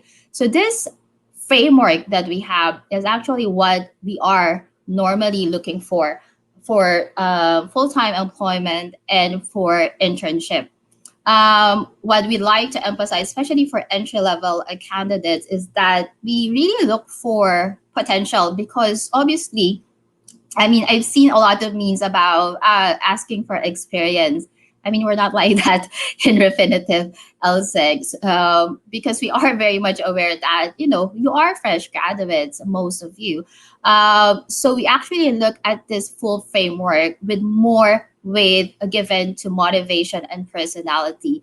Because skills that can be learned, that's the good thing about skills. You can build on them, you can learn from them. The important thing is your grit, as mentioned by Toby. So again, we hire for potential. The skills will definitely become in handy, but they can be learned. Moving on. As I mentioned earlier, we are growing still. So these are the open roles that we have with content operations and managed services. You see, we have content analyst, which is our entry level role. We also are looking for content analysts for different languages: Mandarin, Spanish, Korean, and Portuguese. And if you're interested in applying, you can go to, I mean, use the, as I want to get this right. Right. So use you can apply for the open roles that we have via resume link and go to jobs180.com/LSEG. Please follow our social media accounts. As you can see here, we are in Facebook, YouTube, LinkedIn, and Twitter. So that's it from me, from us, I guess. Okay. All right. I think that's a good background for the students. So thank you, Sir Toby. Thank you, Miss Vida, for this wonderful talk. So sa mga students natin, I'm sure meron kayong napulot or meron kayong natutunan, especially when it comes to the technical skills and the soft skills. That is a must when it comes to applying for a job. So one more thing, so meron silang mga pinos, they are also looking for interns. So yung mga nagtanong kanina, I guess, may chance kayo, baka pwede kayong makapag-apply kina sir, maliban sa pagiging OJT, also being a part of their team. So at this moment, so we're looking for questions from from the comment box. So the students would like to know if you have some questions or some clarifications, and Sir Toby and Miss Vita will answer.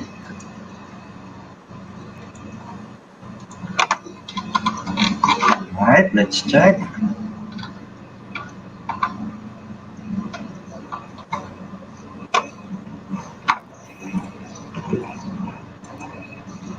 Sir Toby, meron bang pahabol or Miss Vita? I think our students are na-overwhelmed sa mga binigay ninyong information. Sorry for overload. We have also other roles open. We have credit controller and customer service executive. So credit controller, they're part of what I've also mentioned earlier, what we call order management and master data, order rights management on the slide earlier. And we also have customer service executive. They will be part of our frontline support. So these are other roles that are also open in Refinitiv and LSEG. A lot of opportunity.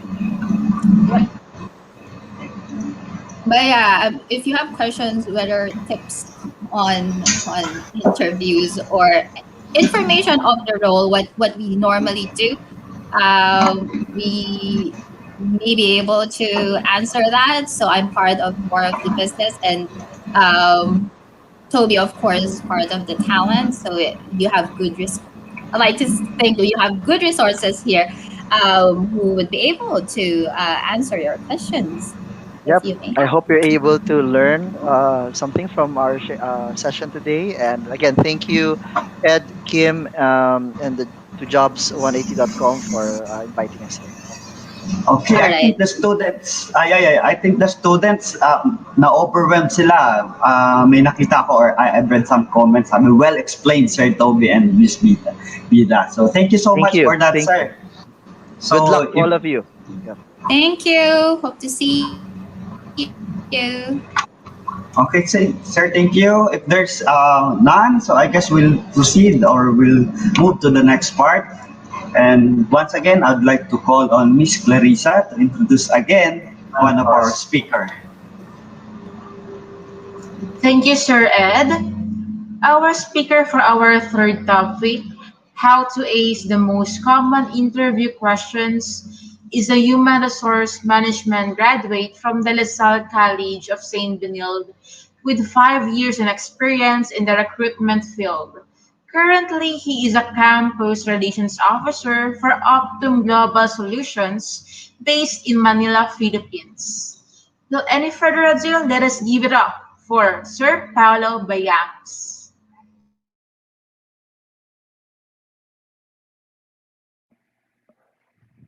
Hello. Yeah, I hope that you can hear me clearly. But first of all, I would like to thank Sir Ed and Miss Clarissa for that introduction. So let me share my screen.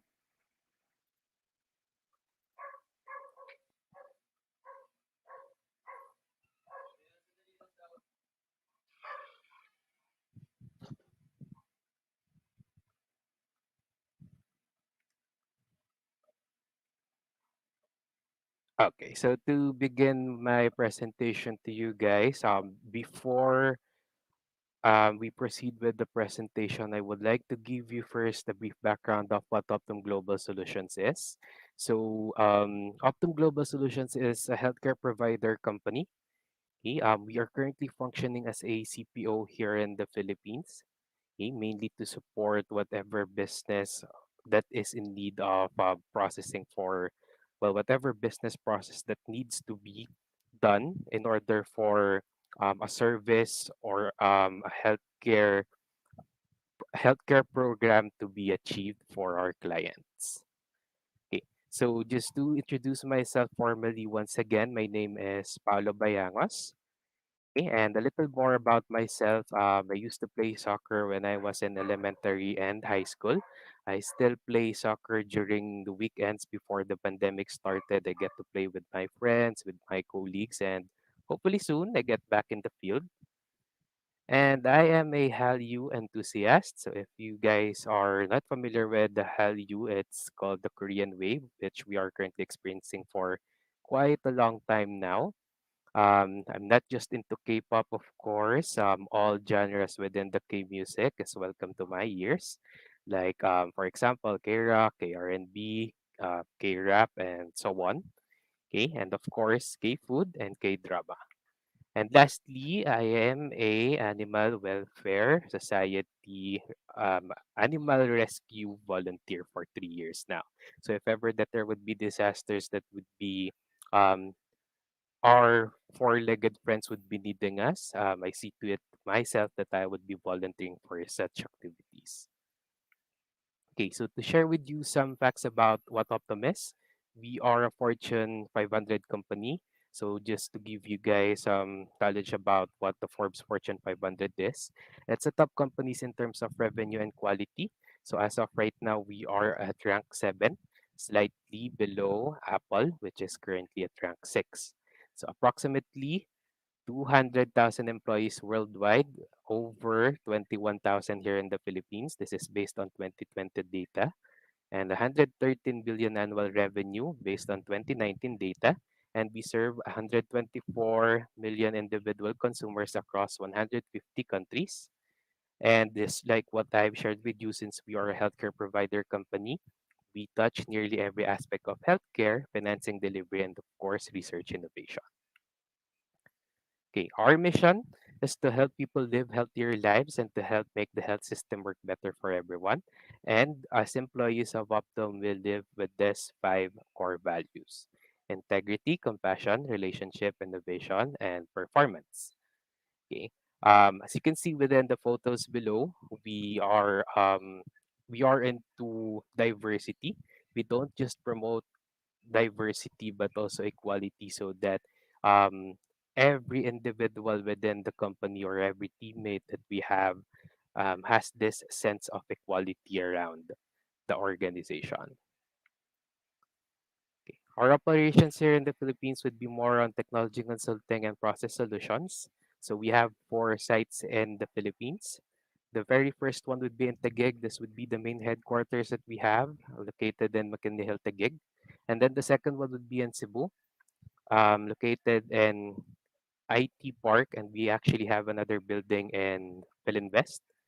Okay, and then the third one would be in Quezon City, which is located in UP Ayala Techno Hub. And for the newest one, we have in Alabang. It's actually where most of our businesses are actually growing.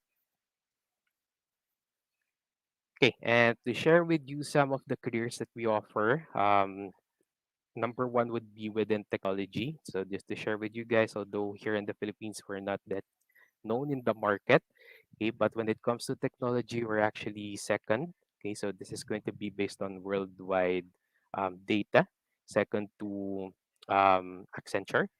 And then for the next one would be for customer service. So this is not your ordinary order taking or booking of flights. Just like what I mentioned a while ago, everything that we do has something to do with healthcare. So more on bridging information from our members, our clients, to the providers that we are currently in partner with. And then for clinical, we are hiring for registered nurses, USRNs, medical coders, medical allied course graduates. So here you would be practicing your profession. Only this time it will be in a corporate setting, not in a clinical setting, which you are used to during, let's say, an OJT or a virtual OJT. Next, being an organization that we are, of course, we have our leadership roles in order for us to manage the whole organization itself. Okay, and to share with you our COVID response, our COVID-19 response, I'll be reading through some of the bullets that we have here. We are employing and paying full wages to our entire workforce. I'm happy to share with you guys that we did not let go of anybody and during the start of the pandemic. Okay, we are still employing everyone who started with us before the pandemic. So business continuity plans and clinical safety protocols are all engaged within all our facilities here in the Philippines, shifted to not only our virtual hiring, but of course, most of the process to protect our candidates and our employees. 90% of our non-clinical workforce was transitioned to work at home status. So if you would be asking me what happened to the other 10%, so some of the employees that we have are still working on site, primarily because most of the data that they're currently working with are confidential data. So we are working with information based on the health necessities of our clients. So those are protected data that needs to be contained.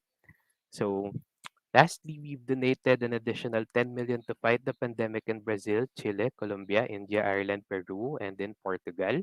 And here in the Philippines, if you remember, if you saw on the news, we have donated 25.2 million to Caritas Manila for the contra COVID operations program that they had.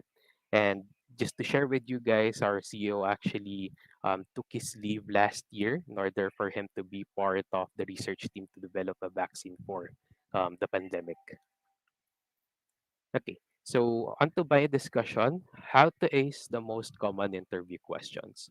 So let's define what is an interview first.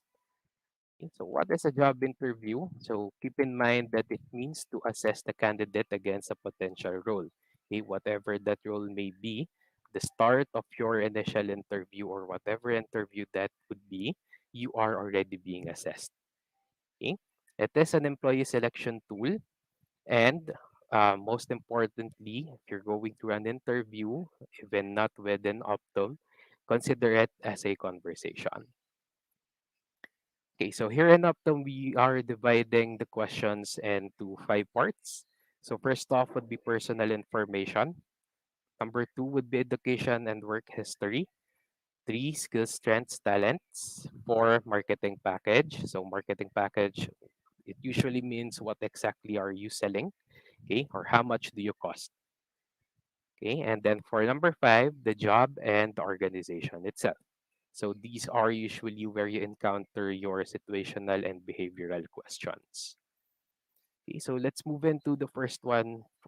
First one first. I've paired up the two: personal information, education, and work history. So one of the most common questions you would be encountering during an interview is, "Tell me something about yourself." So I want you guys to remember, or what you can share is that the question is about yourself. Okay, you don't have to share anything about your family, your friends. Just focus on yourself. Okay, so you can share them your interests, your hobbies, like what do you do if there's downtime during your free time, what do you usually do. Okay, and then moving on with the question within education and work history. If you have a work experience before, you would share first, of course, the education. So most likely they would be asking you, um, what specific course have you finished, and why did you choose that career path, and so on. And then if you have prior work experience before applying to the job itself, they would be asking that. Okay, and remember to share with them what motivates you. So again, remember that it is a conversation. Okay, right off the bat, you are already being assessed. Okay, primarily because on how you carry a conversation with your interviewer. Okay, so for the third one, okay, I paired this two questions, which is, I think, is pretty much common to me. As a recruiter, I always ask these questions to whoever I'd be interviewing as well. So number two and three, what are your strengths, or what is are your strengths? What is are your weaknesses? Okay, so usually you'd be hearing these two questions paired off, and things to remember for what is are your strengths. So things to remember: be truthful. Again, you don't have to make up a strength. For it is a strength, so most probably this is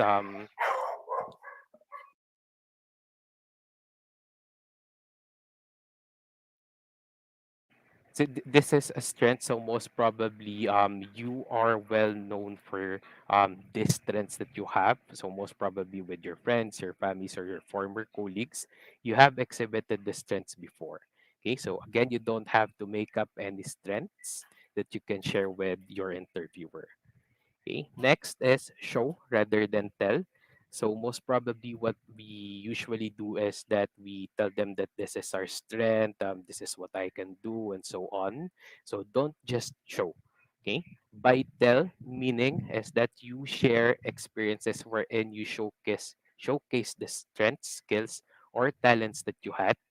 Okay, and then for number three, what are your weaknesses? So I don't usually talk about the weaknesses of my interviewees, okay, because for me, I really wanted to focus on just the strengths. But if you are going to be asked for weaknesses, okay, so always remember that to use positive scripting when answering the question. So, what is positive scripting? Usually, positive scripting is turning this negative, which is the weakness itself, into a positive. So, how do you do that? So, for example, if you would be sharing a certain type of weakness that you have, okay, what you do is you share the weakness, and then you come up with a follow-up sentence on how or what did you do lately in order for you to improve on that weakness. Okay. Okay, so for the next one, what are your goals? So this is one of the most common questions that we ask our interviewees as well. So what do you want to achieve? And always remember to segregate it within the two parts or two goals: short-term goals and long-term goals. So for the short-term goals, just remember that the timeline for this is actually what I formulated myself way back before when I started doing interviews, because usually the interviewees that I would be interviewing before would usually ask me, like, what is the difference between the short term goal and the long term goal. So to make it simple, short term goal is a goal that you can achieve within 2 to 5 years, and then long term goals would be 5 years and above. Given that you would stay within the company for quite that long, okay, because if not, okay, most probably your commitment would be questioned already. Okay, next is how much is your expected salary? So you usually hear this question after the interview or just right before the interview ends. Okay, but usually encountering this question, how much is your expected salary for a fresh graduate? Um, Usually, the answer that I would be receiving from them is that it's going to be minimum, okay, or um, let's say they really don't have any idea within the industry that they have applied to. They would always tell me that I'm not sure about the salary because I don't have any experience yet. Okay, it's actually a correct answer. I actually remembered my answer during my first interview when I was still a fresh graduate. So I was asked this question, how much is my expected salary? So what I actually answered to my interviewer then before is that I am a fresh graduate and I don't think that demanding a salary would be right at that time because I don't have any experience yet. You can answer them that specific that answer, okay, that I've shared. But if they're going to ask you for a specific amount, let's say for example they're really persistent to know a figure coming from you, okay, some of the interviewees that I had before would tell me that their expected salary is just the minimum. Okay, so to tell you honestly, it's not a wrong answer. Okay, but I don't want you guys to sell yourself too low. Okay, I don't think that any work here within the market or within the Philippines is just worth minimum salary. So if you can provide them, let's say at least for a range of 17 and above or 18 and above, okay, I think that would do even for a fresh graduate. Okay, and then there's usually a follow-up question for this specific follow-up question for this specific question, okay, is that if it's still negotiable. So usually this question, if it's being asked, okay, it doesn't mean that we cannot provide it to you, your expected salary, we cannot provide it to you, but it will be depending on somebody else's decision. Let's say, for example, not just our decision, but also the decision of a hiring manager. Okay, if the final interview goes well, the hiring manager can influence the offer that will be extended to you as well, not just a decision coming from the recruitment or talent acquisition team. Okay, so next is how do you handle stress? So usually I ask this question second to the last. How do you handle stress? This is for us to find out how you handle um, pressure when it comes to work. Okay, the work ethics that you would have or that you would become as an employee within the organization if there is a lot of pressure that is already being pushed down to you. Of course, with pressure there comes stress. Okay, and of course within the middle of all of this, you still need to work, you still need to submit your deliverables, your reports and so on. So what do you usually answer when you encounter a question, how do you handle stress?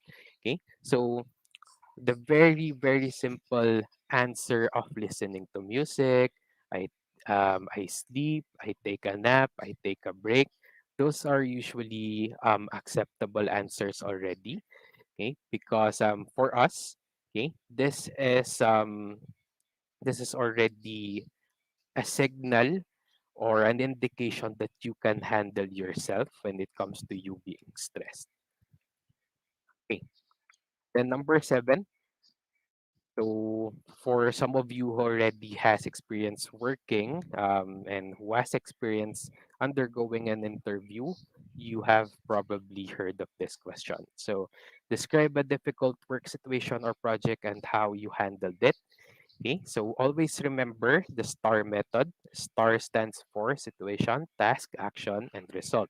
Okay, so that is what we actually wanted you to do.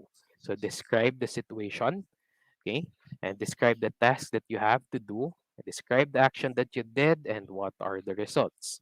Okay. As for the work situation or the project that you have handled, it doesn't have to be the biggest situation that you were in. It doesn't have to be the smallest. Okay, just any situation that you think that you were challenged, okay, or any situation that you think that you have handled very well during that time, okay, that's more than enough for us already. Okay, this just so shows that you can handle yourself again with pressure, okay, because there is the situation itself, and that you can use your critical thinking skills. Okay. Okay, and last but not the least, one of the most common questions that we have for our interviewees is, why should we hire you? Okay, so things to remember here is, be confident, be concise, answer the why. Okay, you don't have to think of any alibi for you to answer this question. Okay, if you remember the question, what are your strengths? You can use those strengths to answer this question. Okay, it's straight off the bat, just sell your strengths to the interviewer. Okay, so for example, I was asked this before, why should we hire you? So within the job that I have right now, of course, I'm going to base it on my strengths. So what I can say one of my strengths would be is actually one of my weakness as well. Okay, as a procrastinator, I myself, I would be pulling out all-nighters if I have to.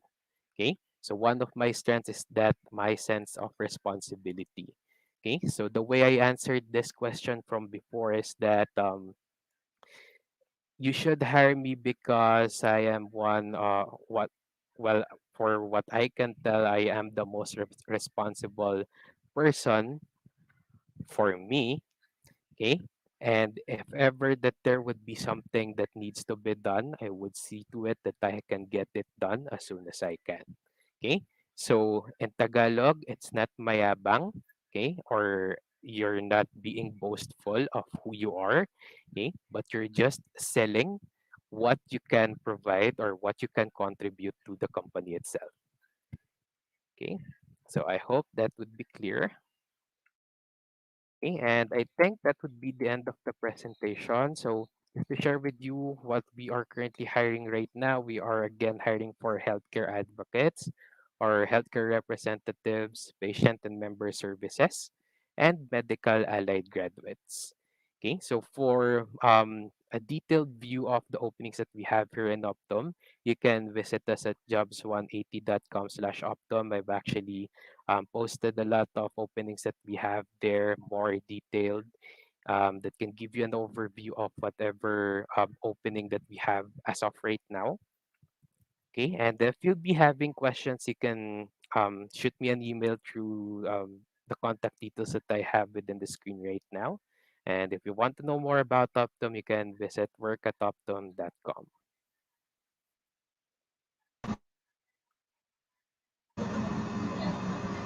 All right. Right? Thank you very much, Sir Paulo.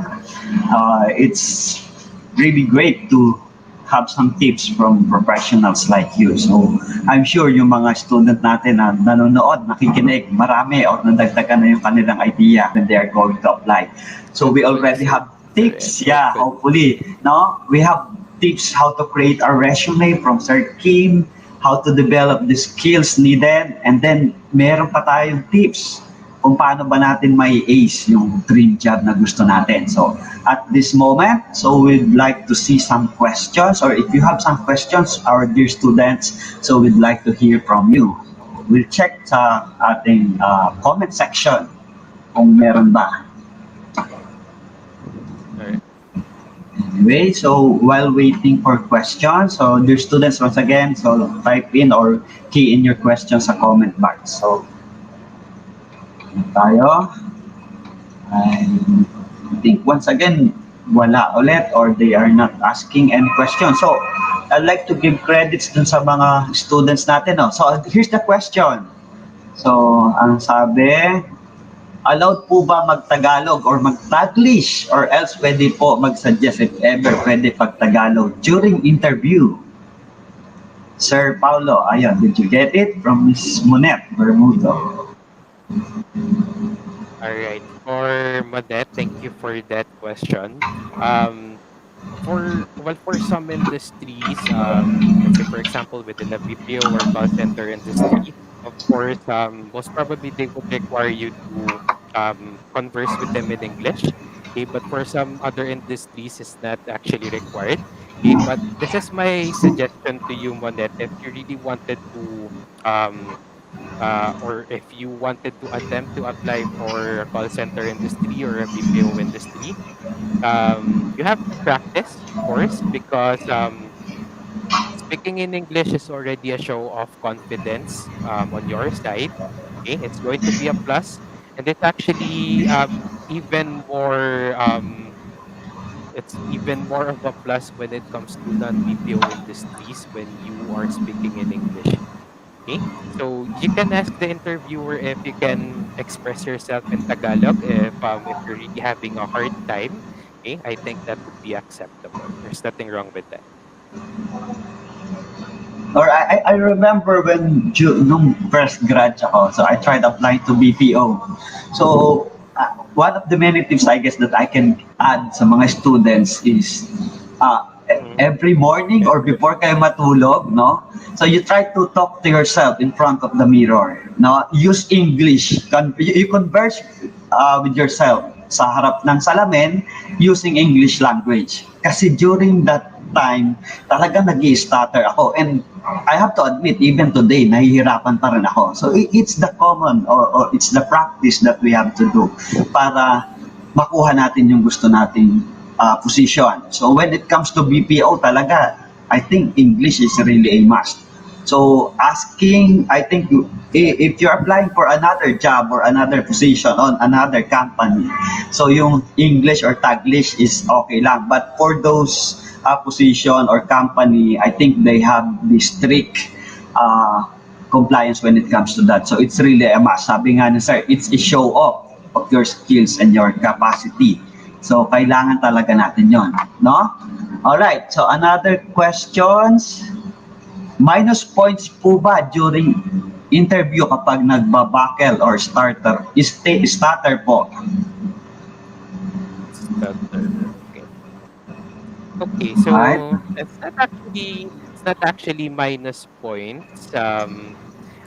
More or less we since what I've shared with you a while ago, if ever that you are going within an interview right off the bat, you're already being assessed. We don't consider a stutter to be minus points. Okay, it's the failure of you correcting that stutter. Okay, or the mistake itself, correcting failure to correcting the mistake itself. That's what we consider as the minus point. Okay? So, of course, within a certain sentence or a certain phrase that you have to deliver, even for us, interviewers, we would stutter as well. Okay? But we make sure that we correct everything before we let our interviewers give us the next question. Okay? So if ever that you guys are nervous, for sure there would be nervousness within an interview. You would tend to stutter. Okay? If you stutter, that's okay. Okay? Just make sure that you compose yourself during that time so that you can correct that specific mistake. Okay? I hope that I have answered that question, Christopher.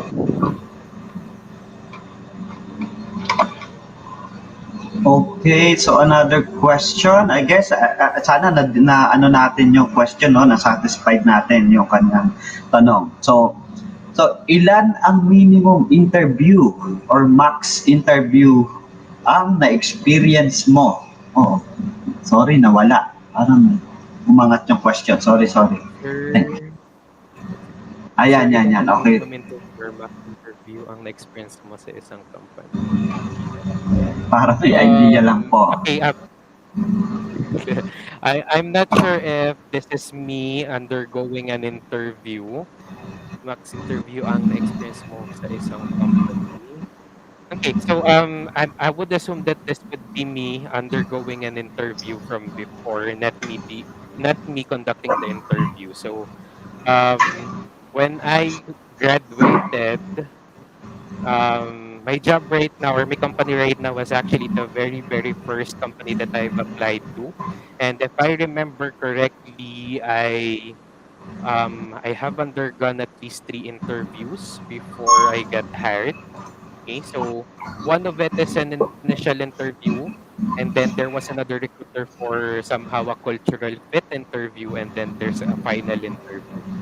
Okay, so more or less 2 to 3 set of interviews that you have to undergo in order for you to get within the company itself. Okay, I hope that my understanding to your question, JJ, is correct.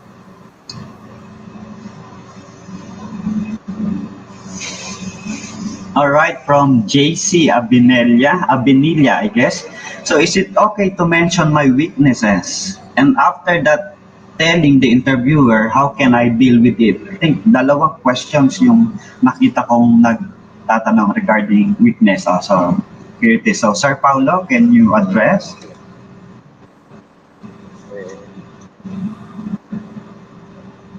Yeah, it's we're getting a lot of questions regarding the weakness. Okay? There's nothing wrong in sharing your weaknesses, guys. Okay? Again, you sharing your weaknesses is actually you acknowledging where you are weak at, and this is actually opportunity for you to improve. Okay? So we are asking these questions to you so that we know what are the areas of improvement that you currently have. So don't worry. These weaknesses is of course for us to help you as well. Okay? If you're going to share your weakness, this is an indication on where you need help, and that's actually a problem for us already. Okay? And to the prior question a while ago, so how do you answer this? What are your weaknesses question? Go ahead, share them what weaknesses you have. Okay, and like what I've shared with you, if you have already done steps or actions on how to improve on those specific weaknesses, you can tell them so. All right, I think that's a good point answering the weaknesses. So if I'm not mistaken, marami pang mga questions na gustong ibato yung students natin, yung mga viewers natin. So, once again, I would like to thank Sir Paulo for sharing his insights on how to ace the job interview. So, we already have the resume tips from Sir Kim, and then the skills development from Miss Vita and Sir Toby, and now kay Sir Paulo kung paano natin may ace yung interview na meron natin.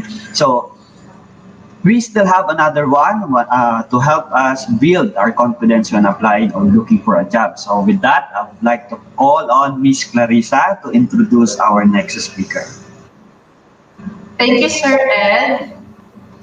Our speaker for our fourth topic, developing your personality and enhancing your communication skills, has been with ADP for 9 years and 5 months. She is currently an HR business partner but also has a decade of experience in training and development. Her most notable achievement career-wise is her certification in New Jersey to facilitate MVP or Management Development Program. She was married in Istanbul to her Turkish husband in 2017. She is an animal advocate and has four beautiful dogs. Without any further ado, let us all welcome Mom Kat Herrera. Hi. Good afternoon. Good morning, actually. It is the morning. Thank you, Clarissa, for that wonderful introduction. And thank you, Sir Ed. Thank you for inviting us here. I'm very happy to once again be a part of this learning event for Perpetual. And without further ado, I'm going to start sharing my screen so that we can take advantage of our, I think it's 20 minutes plus the Q&A portion. So I would just like to ask if you, hang on, are now seeing my screen. Are you able to view my screen, Sir Ed? Yeah, yeah, okay, ma'am. Loud and clear. So the Ah, floor is yours, ma'am. thank you, Sir Ed. Thank you so much for that warm welcome and great introduction. So, hi guys. Hello, everybody. Good morning, or as we say in Turkish, iyi günler, or good day. Thank you for inviting us here. My name is Kat Herrera, and I'm one of the HR business partners at ADP Philippines. Based on the introduction, you already know I've been with ADP for almost a decade, and on top of that, I have under my belt 10 years as well, or more than a decade of experience in the talent and learning and leadership development sphere or world. You might be wondering, what is an HR business partner or what does ADP do? Well, before I start with my piece on communication skills, I'm going to tell you very briefly what we are and what we do. So, ADP is one of the world's largest providers of business outsourcing solutions. We're a human capital management company, and mostly we deal with our clients' HR services. So, we were established in 1949. That's a long time. And as you can see, ADP is a very stable company.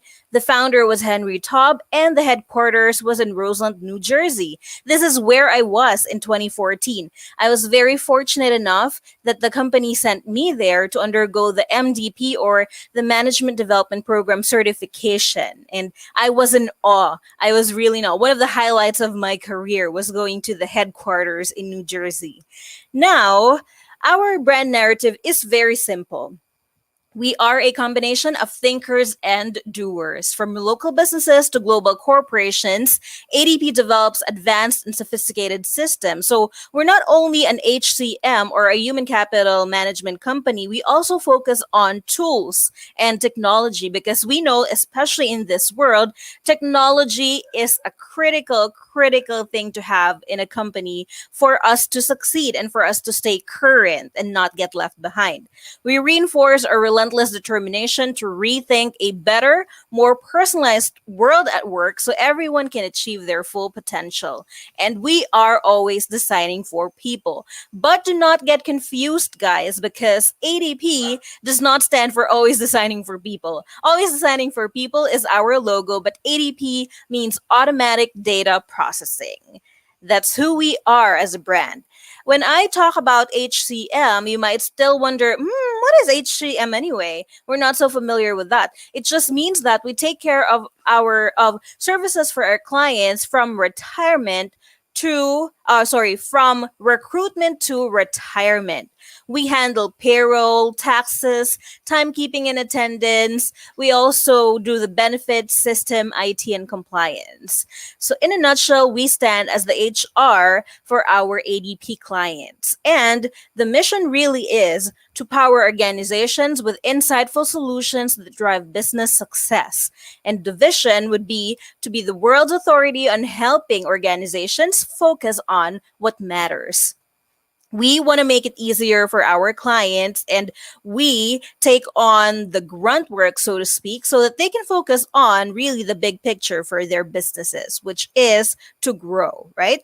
Why choose ADP? We offer three things that are critical for a company. We offer growth, stability, and culture. We all know that times are different now. We're living in challenging times and unprecedented times. But still, even when the pandemic started last year, ADP was still able to exhibit growth, stability, and of course, we never ever forgot the culture that we have established, especially here in the Philippines. And we will talk about that later on. For the details or fun facts from us, we spent more than $818 million in research and development alone. What does that mean? ADP is invested on its people. 60% was invested in innovation, and there are innovation labs in New York, New Jersey, California, and India. I hope I'm not going too fast because I just want to maximize the time, but later on I assure you that we're going to have time for Q&A. We are the industry leaders. How do we exhibit that? We have 37 million workers in the US who are being paid by ADP. So one in six employees would be paid by ADP and 13 million elsewhere. We also have more than 10 million workers plus 5 million dependents administered benefits. And only in 2020, we have moved, imagine this number, 2.2 or more than 2.2 trillion US client funds. That is huge. We're also considered as the number one app for human resources, and we have more than 18 million mobile app subscribers. We also have more than 90.8% of annual client retention, and average tenure for our clients is 10 years, which means that they're very loyal to us. Because ADP is not the cheapest, but we do pride ourselves in being one of the best in payroll and HR. So our clients stay with us for no less than 10 years. We have 860,000 over clients worldwide, and over 75% of those clients are in the Fortune 500 companies. I'm sure that you know what Fortune 500 is. But not only do we have Fortune 500 clients, over 80% of them are Fortune 100 companies. So if this does not display growth and stability for you, then I don't know what would, right?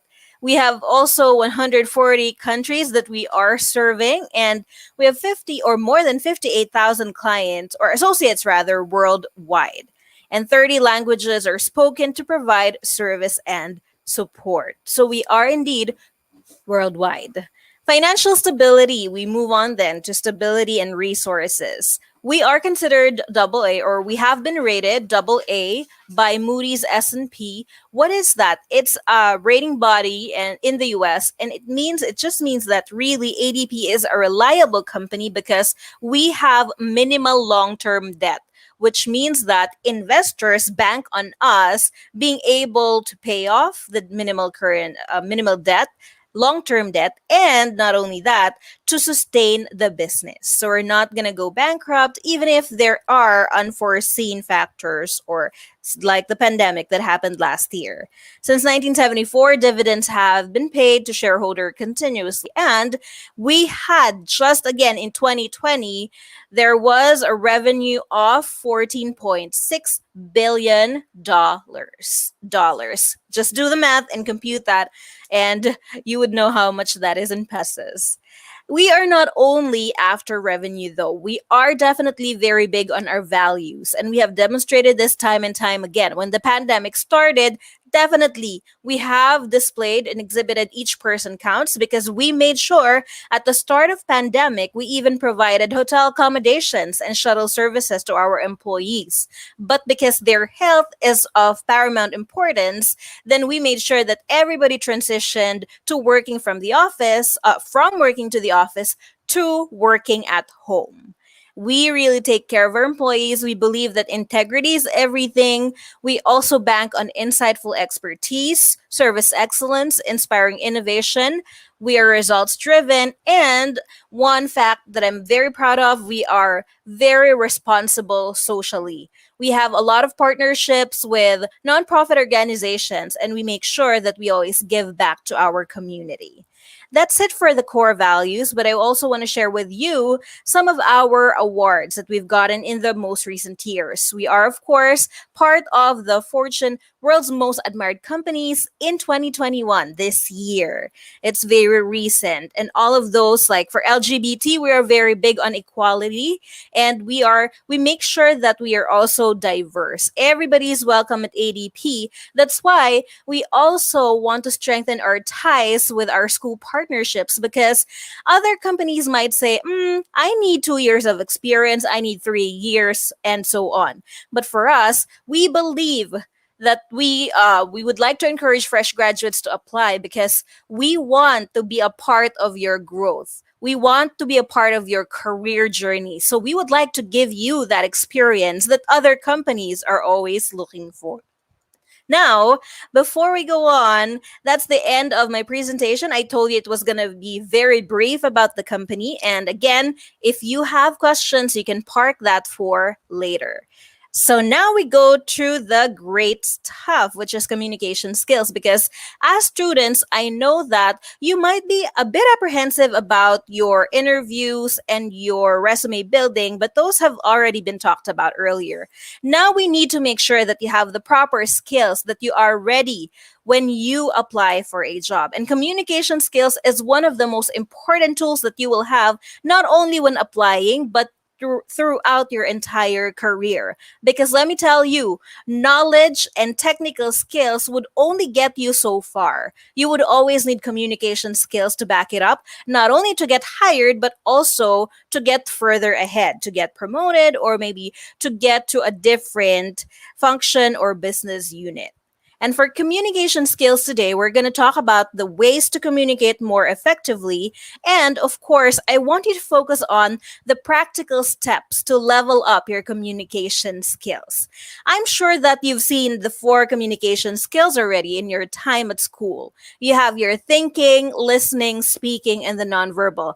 One would be, or one is equally as important as the other. You can't say that, okay, hey, Kat, I'm going to focus on my thinking skills for now. No, all of those should work hand in hand. You have to apply critical thinking, and then you have to know how to put that in words. But then you also have to listen attentively to make sure that you didn't forget anything, or to make sure that you understood what the question was. And for nonverbal, we all know this is very important with whatever communication you're in, be it face to face or be it online. Now, with online learning, online interviews, things are pretty much the same. The only thing is that you're not in front of your interviewer in person, right? But they would still be able to see you because we have a lot of tools for that. So, nonverbal is still equally as important now, even before, right? Now that we're talking about the communication skills, you might be wondering, why should I even pay attention to this? Or why should I invest time making sure that I hone my communication skills? Well, these are some of the benefits, and these are some of the factors. As you can see, if you have great communication skills, you would also be quick in problem solving, because if you did not understand, if you only heard, there's a very big difference between hearing and listening, because hearing would just be you processing the sounds. But if you understood the meaning, then you can definitely say that you listened very well. And one thing when it comes to active listening, I would stress, we have to practice the art of listening not to reply, but listen to understand. I know most of the time you have a lot of distractions. It always happens. And we're focused on listening, but only because we want to make sure that we are able to reply appropriately. But what happens when you're too focused on what you want to say next? You might be missing what the interviewer is saying, and you might misinterpret it or interpret it in a different way. So really focus on the interviewer. Do not just take keywords and then assume what they mean. Really focus, pay attention, and listen attentively, because that's how you would be quick in problem solving. That's how you would be able to give the right responses and the appropriate answers during the interview. Strong decision making, absolutely. If you are not at par, or if your communication skills is subpar, let's say, then definitely that would affect your decision making, because you wouldn't have understood the problem. Not only that, you would not be able to communicate effectively with the people in your team or with your supervisors. Other than that, you also have productivity. Yes, because if you again lack in this department, then definitely you would have problems with other metrics such as average handling time when taking in calls, right? And first call resolution, quality, especially customer satisfaction. We're very big on that in the BP or KPO industry. You also would display consistency in the workflow. If you have great communication skills, you would definitely build strong relationships. Because you know what? If you are a great speaker, you would have a fabulous reputation. People would admire you, people would look up to you. And thus, you are able to build your network, right? You have better control of everything in your surroundings. Yes, be it personally at home or at work. Definitely, you'd have better control if you can communicate it better. And of course, with the skill, like I mentioned earlier, people would respect you, so you would build an advanced professional image. People would think of you when somebody needs someone who can speak in front of the audience, they will definitely think of you first, and that would build your reputation. Better response from all stakeholders? Yes, because if you have great communication skills, people would trust you. The clients would trust you.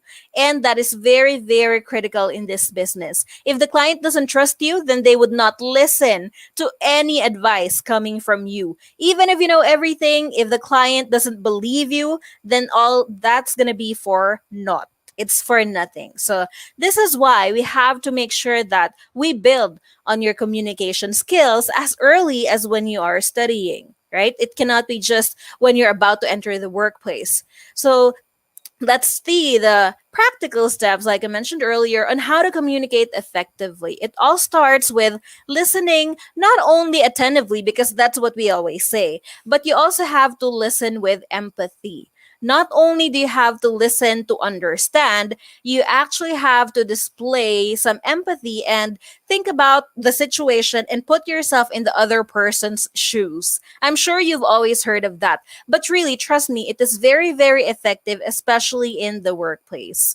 If somebody calls in and they're already very upset, they're already asking for a supervisor, the tendency is if you are a newbie, you somehow get flustered, you somehow get rattled, and you panic. Or you take it personally and you react like, hey, you become defensive. Why is this person shouting at me? I did nothing wrong to him.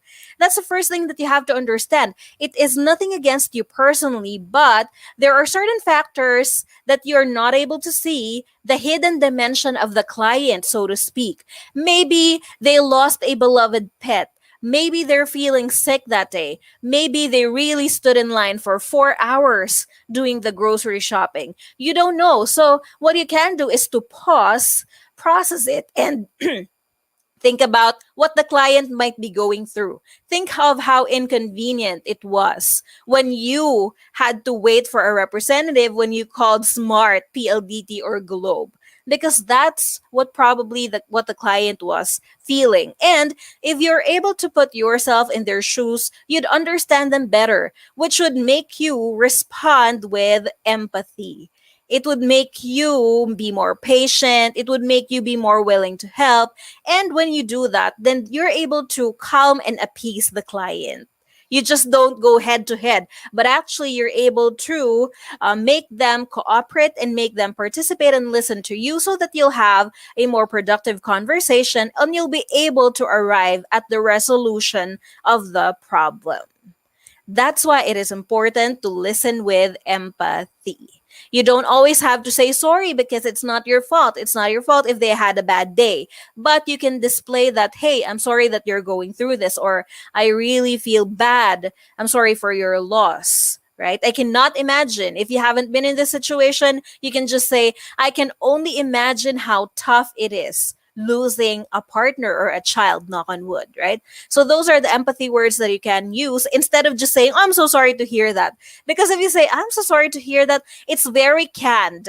It's a template and it almost does not add any value if you just say it like that. If you make it personal, if you make it customized, then you can let them know there's an implication there that, hey, I really listen to you and I'm here for you. I will be helping you during this call. That's how you listen with empathy. Once you have listened with empathy, it's always important that you also assert yourself. By assertion, I don't mean aggression. Let's be very clear on that. Aggression is very different, and we do not encourage you to be aggressive. We only want you to assert yourself, meaning that you have to take ownership of each and every call. Take ownership as well if something comes up, if there's a very difficult problem, do not hide behind your tools. Do not just focus on chatting because most things are better resolved in person. So if there's one thing that you would need to clarify or if there's a problem that you need to solve, you have to go up to the person. Take the initiative to talk to the person in face to face if possible. If not, then go on video call or video conference. But don't just hide behind your screen or your keyboards. You know who they are, right? The keyboard warriors. Do not be just a keyboard warrior. Be assertive. Know what you want to say. Know every time there's a problem, you always have to come up with at least two options, right? You have to be problem solvers, not just problem bringers. Because if you just bring a problem to your supervisor without any alternative, without any solution, then that defeats the purpose of critical thinking. You have to be able to assert yourself, start up the conversation. You have to also do this when you're networking. It's very critical because every person that you meet at work, you might be able to work with them in the future. So always make sure that you are confident enough to speak up. Because again, even if you have the best of ideas, if you're not able to articulate it, if you're not able to stand up for yourself and say it, then nobody will hear it. Nobody will hear your great ideas, even if you're the next Einstein, right? That's why communication skills are so crucial and important in the workplace. So let's say you've already spoken up. Let's talk about your tone, pitch, volume, clarity, and rate of speech. These are all equally important because you have to adjust and match your tone, volume, and rate of speech based on the person that you're talking to. If, for instance, an old lady comes to you and you take the call, definitely you would not be advised to speak so fast because for old people they tend to want you to pace yourself slower. You have to adjust. Make sure that you're not using jargon, especially with technical issues. If they have a problem with their computer, with their cell phone, you have to use the most basic words. There are no need for highfalutin words. You do not need to impress them with your language and vocabulary. All you need to do is stick to basic terms that they would understand. Adjust your tone, your volume, because they might not be able to hear you if they're already very old. And the rate of speech is very important because you have to know that they are able to follow you. Now, when it comes to clarity of your voice is also very important when speaking with clients. You cannot be very timid. This is why confidence is so important because if you're timid, then the client would hear that from your tone as well. If you do not know what you're saying, if you're not confident, they would hear that. And once they have doubts in their mind, they would not trust you. When they do not trust you, then it would be a very hard hill to climb to go to the resolution because they would not follow your advice. When it comes to tone and pitch, it's also very important that you do not become monotonous. I know you might say, but I will be receiving so many calls in a day. How do I keep up my enthusiasm each and every call? Well, you have to do it. It's the reality. You might not be able to keep up the energy like, oh, hi, hello, Mr. Smith, every single time. But what you can do, what you can control is your tone and your pitch, your intonation, the rise and fall of your voice. Because just imagine if I came to you today and I sounded like this. Would you be willing to listen to me?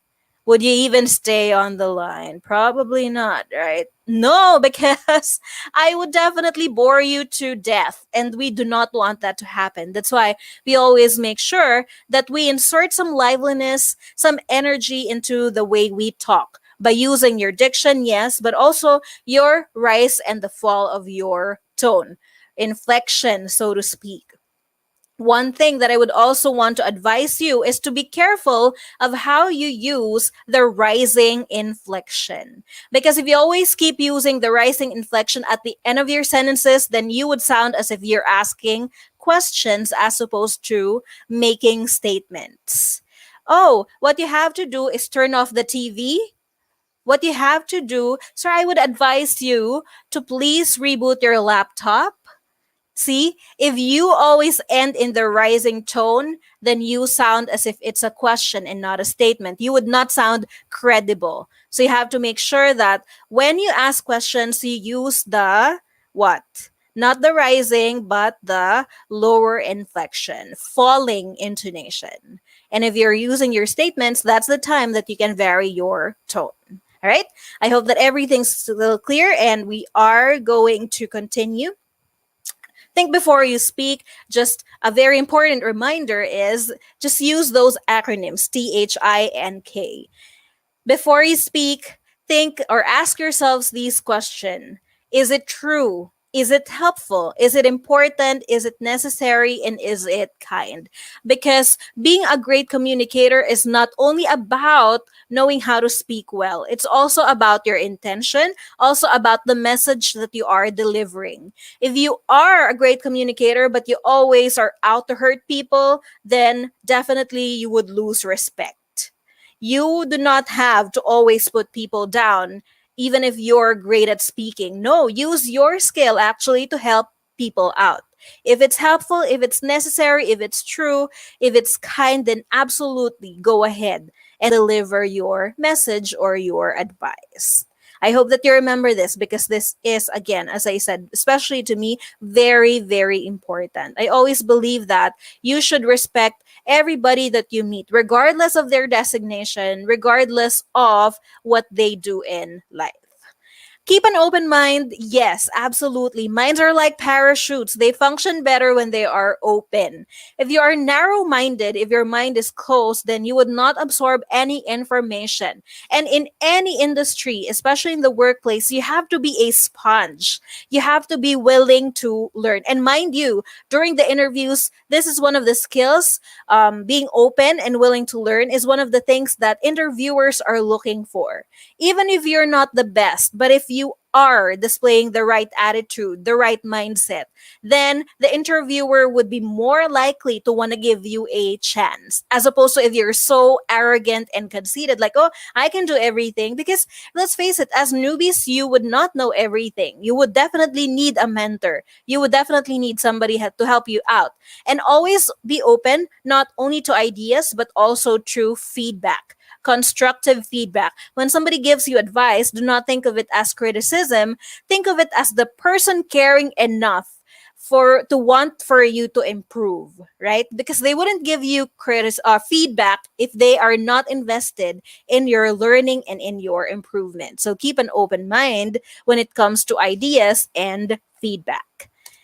Understand nonverbal cues. It's very, very important, especially for face to face interviews, but also when you have your online interviews as well. Nonverbal cues, not only relating to the gestures of your interviewer, but also the tone. Pay attention, especially with your clients. If they say, oh, yeah, thank you so much, you've been very helpful, what does the client sound like? They sound sarcastic. And if you say, "Oh, great, I'm glad I was able to help you out," then you're just going to aggravate them further because the impression there with their tone is that they're telling you you weren't able to help them at all. You really still need to dig deeper and probe even further and ask if there's still anything that you can do to help, because if not, then the client will be left dissatisfied. So pay attention to nonverbal cues, not only from the interviewer, but also from you. If you have mannerisms, if you have tics, make sure that you practice on controlling them.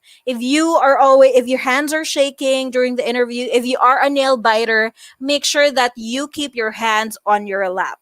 Make sure that you are aware of whatever nervous tics or mannerisms you have so that you can control it. And one no during the interview is to keep your arm crossed because you come off as defensive and not very open for a conversation, right?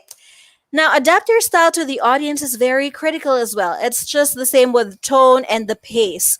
You also have to adjust your style because if you are, for instance, talking to an audience of 6-year-olds, then definitely your style would be different than if you are at a medical symposium talking to hospital directors and practitioners, right? That's going to be a totally different ball game. The language that you use, the jokes that you're going to use, even the language that you're going to use would be very different depending on the audience that you have. It's okay to be not so formal, but you also have to make sure that you remain professional at all times because you never know.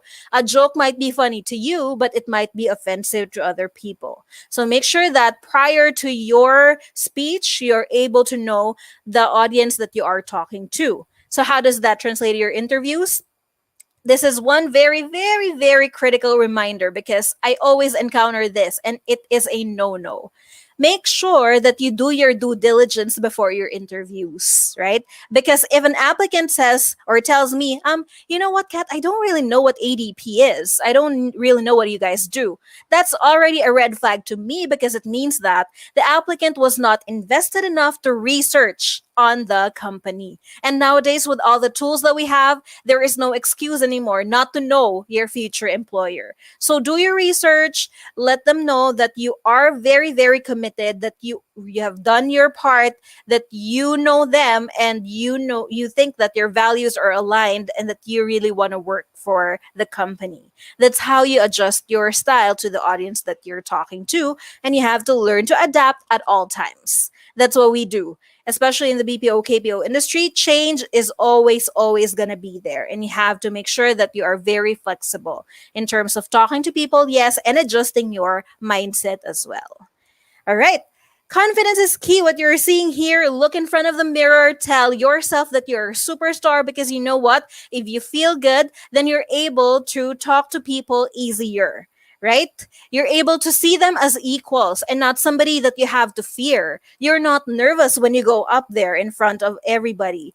When you know that you are great or when you feel that you can do things, then when your confidence is very, very high, you become a great communicator. Not only that, you're able to persuade people. You're able to change mindsets. You're able to deliver your message and deliver the best possible solution to your client. And trust me, you can be your worst enemy. I know how critical you guys are. But why be your worst enemy when you can be your best cheerleader? Right? Nobody's going to do it for you. You should be your number one fan. You should know your skills. I'm not saying to be arrogant. I'm not saying to be conceited, but you should definitely know your worth, know your value, and exhibit that. Just make sure that you can back it up because I am not a believer of fake it till you make it. Nope. Let's not do that. Do not fake it till you make it, but you know what you can do? Practice till you make it. Practice till you make it. That's what sets the masters, the experts apart, right?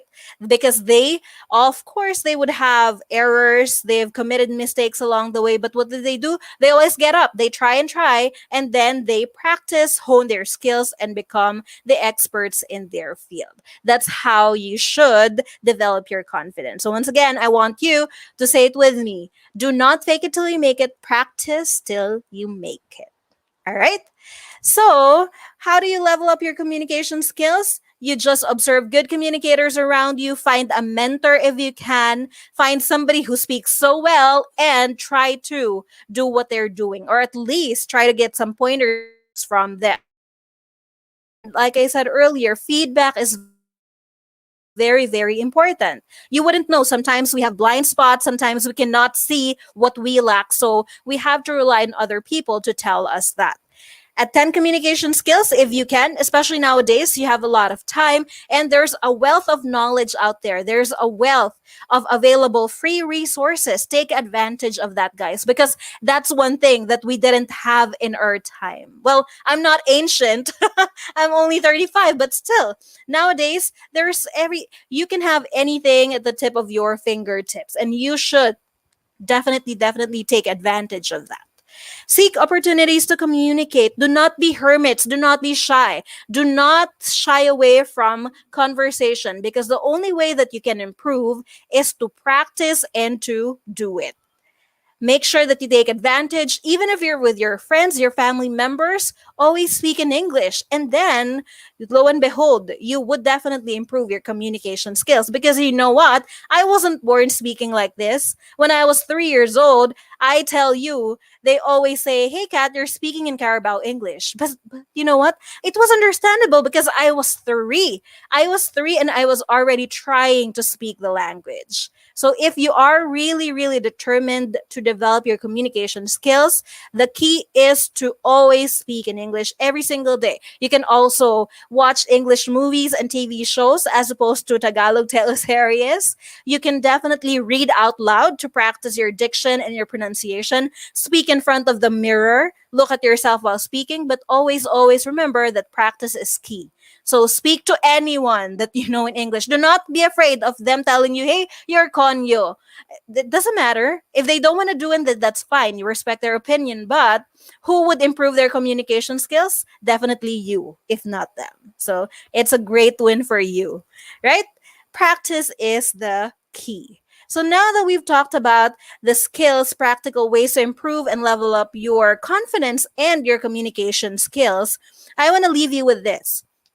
Communication, the human connection, is the key to personal and career success. Without communication, you wouldn't be able to form those connections that you need, and not only in your personal life, but also in your business life. Because once again, you cannot do it alone. You need people, and what you do is to connect with them on a personal level, not just on a business level. Once you build your connections, you become their friend, you become their ally, you become their family, and so they're gonna be willing to help you more in the future. And if you choose the right people, then you will just prop yourself up for success together with them.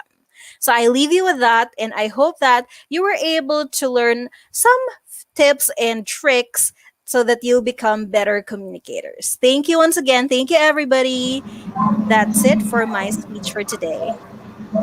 Thank you, Miss Kat. You're Parang welcome, just, Sir Ed. wow, parang just wow lang yung masasabi ko, I think. So, it's so really fulfilling to have this kind of webinar. So we are already taught how to create our resume to make it more appealing. And then we were told also how to improve our skills. And then we also have some tips how to ace the interview in order for us to get the job that we want. And now we are being told in order to go further. So it's communication. It really sends a message. Now, you really want the position, you really want to do this, and so on and so on. You have to communicate. You have to make it. You have to show it. And it's really great. Thank you, Miss Kat. Yun lang yung masasabi ko. So I do You're hope very those welcome. our students are really learning from this. And with that, we would like to fetch some questions from our students, and we'd like to know how they reacted and other things that they want to know and want to communicate with us. So students, let us see. Right? So they say speechless, very informative. Okay. Questions, students? If you have some questions, you can key in your questions. And then once again, I would like to remind everybody that we will have our evaluation after the program, and it will be sent, and the link will be given here. All right, so questions. So I would like to thank also the students who stayed with us, the senior high school and the students from different colleges, so across all colleges. So we are so very thankful for staying with us today. So question. I think there's no questions. Very informative. Thank you. Well explained. Speechless. Talaga naman. So, all right. So one question, Miss Kat. So where is Yes. ADP located? I love it. I saw it on the screen. ADP is located in Gurrieta, Makati, Baby Lynn. So if you're interested in applying, you can do so using Jobs 180, or you can search our openings via Facebook. You have to search ADP Careers PH, and you'll see it there. You can also submit your resumes there. All right, so there's the ATP. I think they already posted some position sa Jobs 180 link natin. So if you're interested in joining them, I think you should create your resume link and then send it to them. So more question, more? Do we still have more?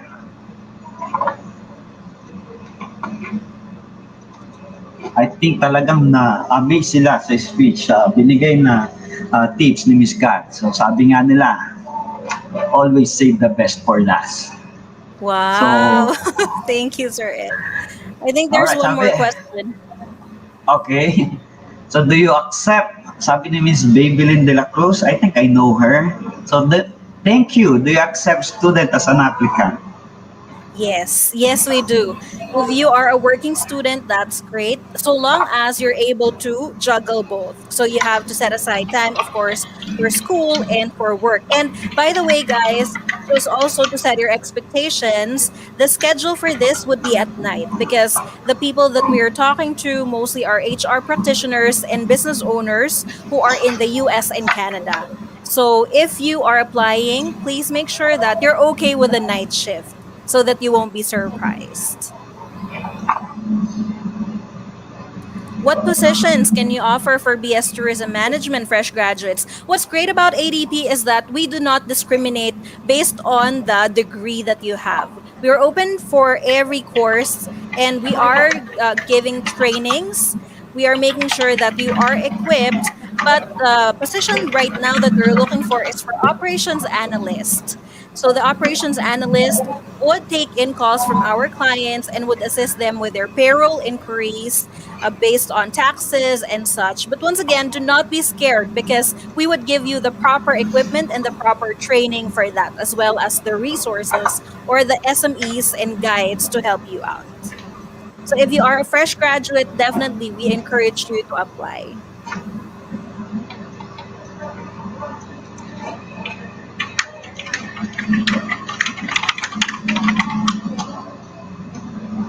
Thank you. Thank you so much for your questions, guys. And once again, thank you for inviting us. I hope that we'll be able to see you again in future events.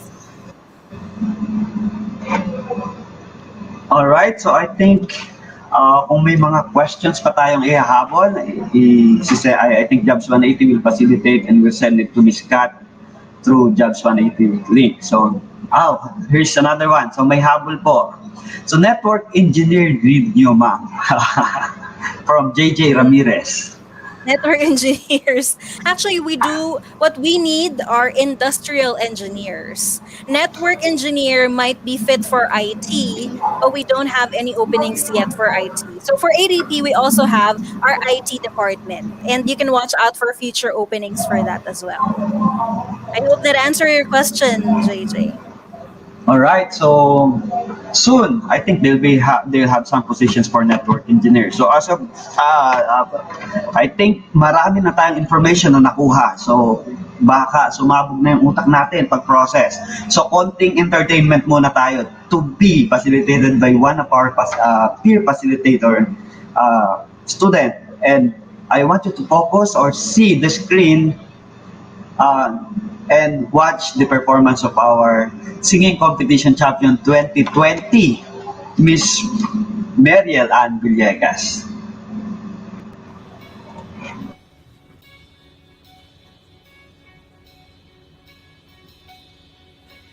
There was a time I packed my dreams away, living in a shed, hiding from myself. There was a time when I was so afraid. I thought I reached the end, baby, that was there.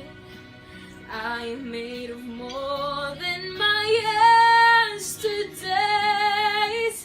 This is my now, and I breathe it in the moment.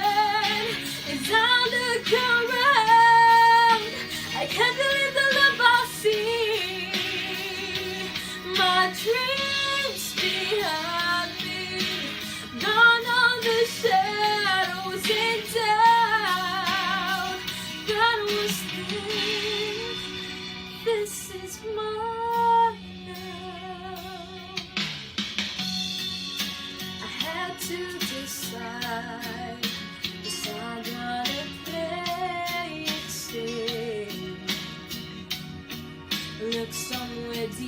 aside.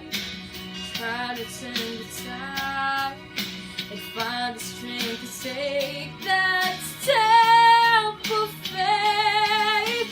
This is my now, and I am breathing in the moment as I let go my hand. I can't believe the love I see. My fears behind me, gone on the shadows and doubt that was then. This is mine now, and I have the courage like never before. Yeah, I've settled for less, but I'm ready for more.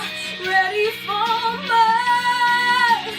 This is my love, and I'm breathing in the moment as I look around. I can't believe the love I see.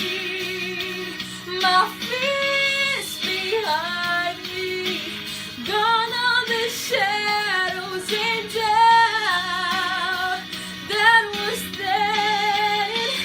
This is my now, and I'm breathing in the moment as I look around.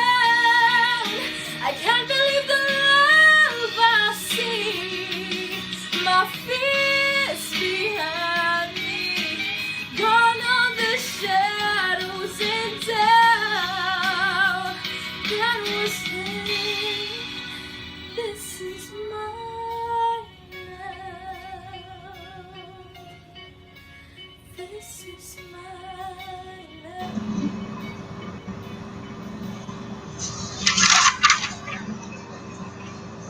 Alright, so truly, napaka-talented ng mga Perpetualite. So, aside from those activities or learnings that we have, so since most of you or some will be graduating, so I would like to call on Miss Joanna Pedbello to give some announcement or some instruction regarding the application of your alumni ID and other things. Miss Joanna? Hello, good morning. For the Office of Student Affairs and Services, this office works hand in hand with the Alumni Affairs. On behalf of the Alumni Affairs Coordinator, Ms. Liwi Elizares, I will present what you are to anticipate as a soon-to-be graduating student or an already graduating student.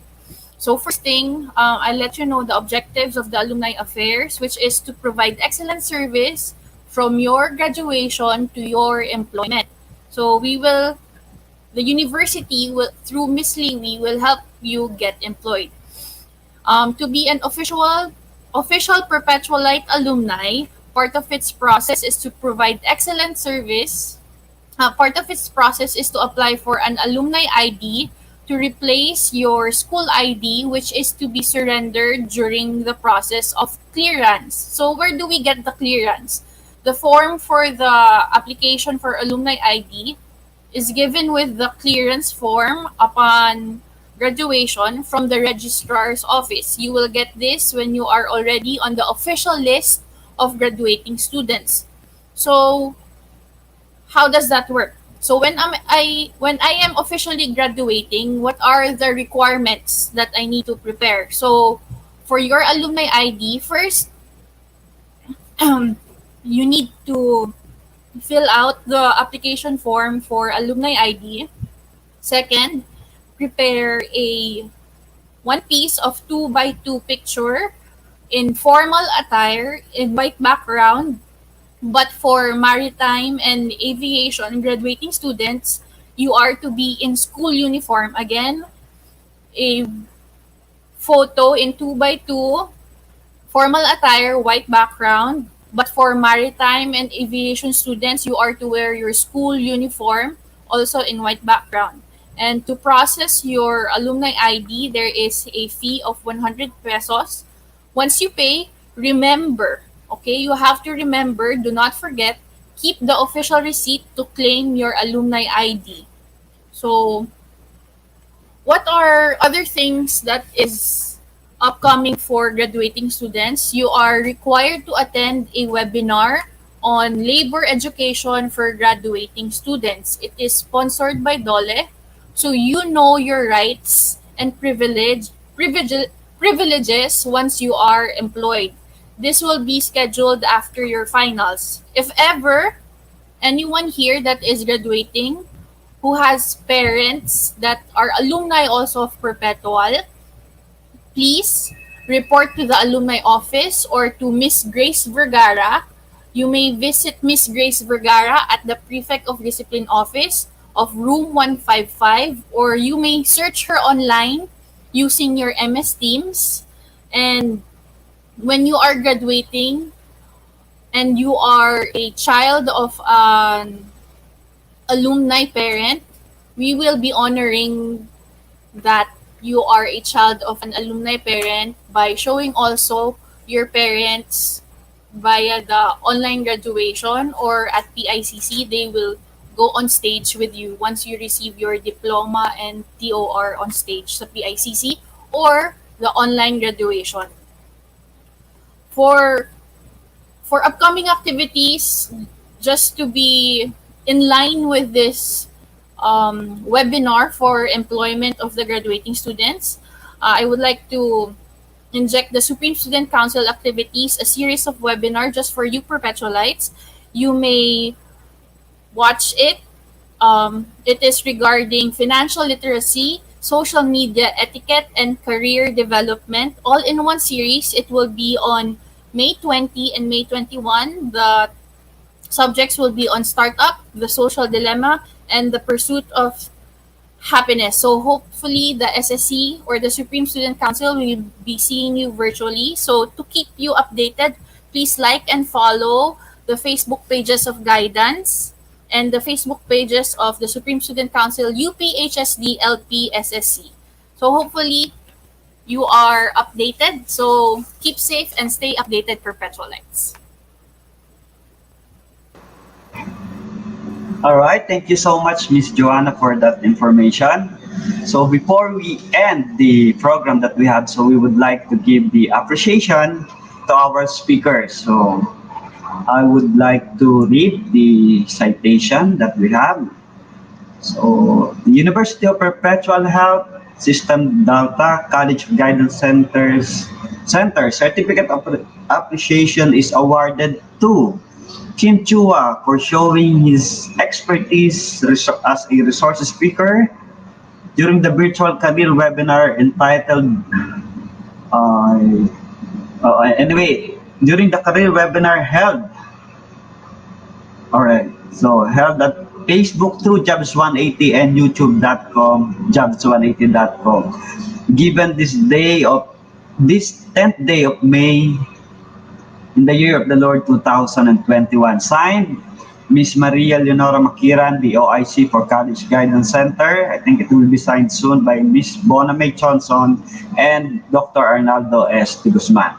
So also would like to thank also the participation of Mr.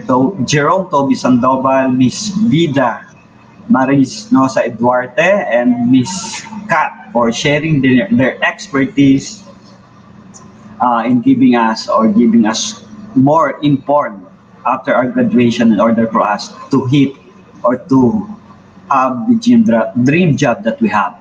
So without further ado, so I would like to call on Miss Maria Leonora Makiran to lead us or to give us the closing remark. Good morning. First of all, we would like to thank everyone for participating in our first digital career webinar with the theme Marketing Me, a webinar on the transition from school to employment. This is a collaborative effort of the College Guidance Center and Jobs180.com. We would like to thank our school director, Dr. Arnaldo S. Guzman, and our SAS Executive Director, Mambona May Thompson, Dr. Julie Reyes, OIC BET Director, Ma'am Liwanag Elizares, Coordinator for Alumni Affairs, Ms. Joanna Bello, Coordinator for Student Organization and Activities, Sir Kim, Mr. Kim Chua, Mr. Robert Palomar, and the Job180.com team for giving us support and guidance despite of the COVID-19 pandemic problems we are facing right now. We are also grateful to all the different teams who, despite of the tiring activities in accreditation, they make sure that their graduating students and non-graduating students will be here to make this event a memorable one. We are very fortunate and thankful to have five great and wonderful resource speakers who have shared their knowledge and skills to guide the graduating students on how to create an attractive resume link and prepare on how to market themselves in their chosen field or career. And at the same time, giving bright ideas to our non-graduating students on top skills employers looking for an OJT, how to answer properly the most common interview questions, provide information on the do's and the don'ts when applying for a job, provide tips in job hunting and different kinds of job interview, personality development, and enhancing communication skills. Through this virtual career webinar, which aims to help our graduating and non-graduating students to be more competent and confident in applying for jobs, we are very fortunate and thankful to have five great resource speakers who have shared their knowledge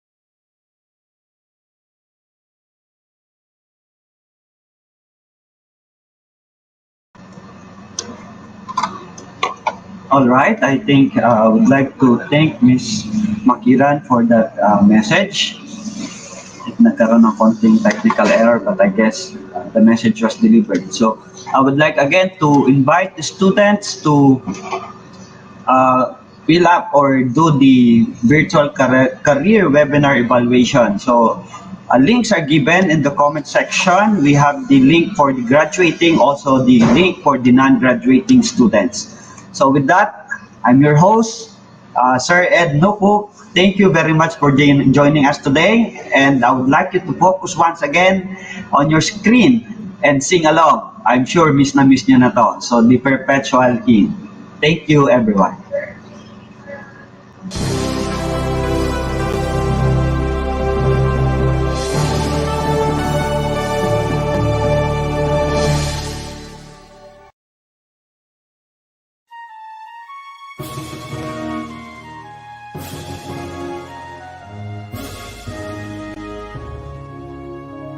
Shall have thy fount of truth, where knowledge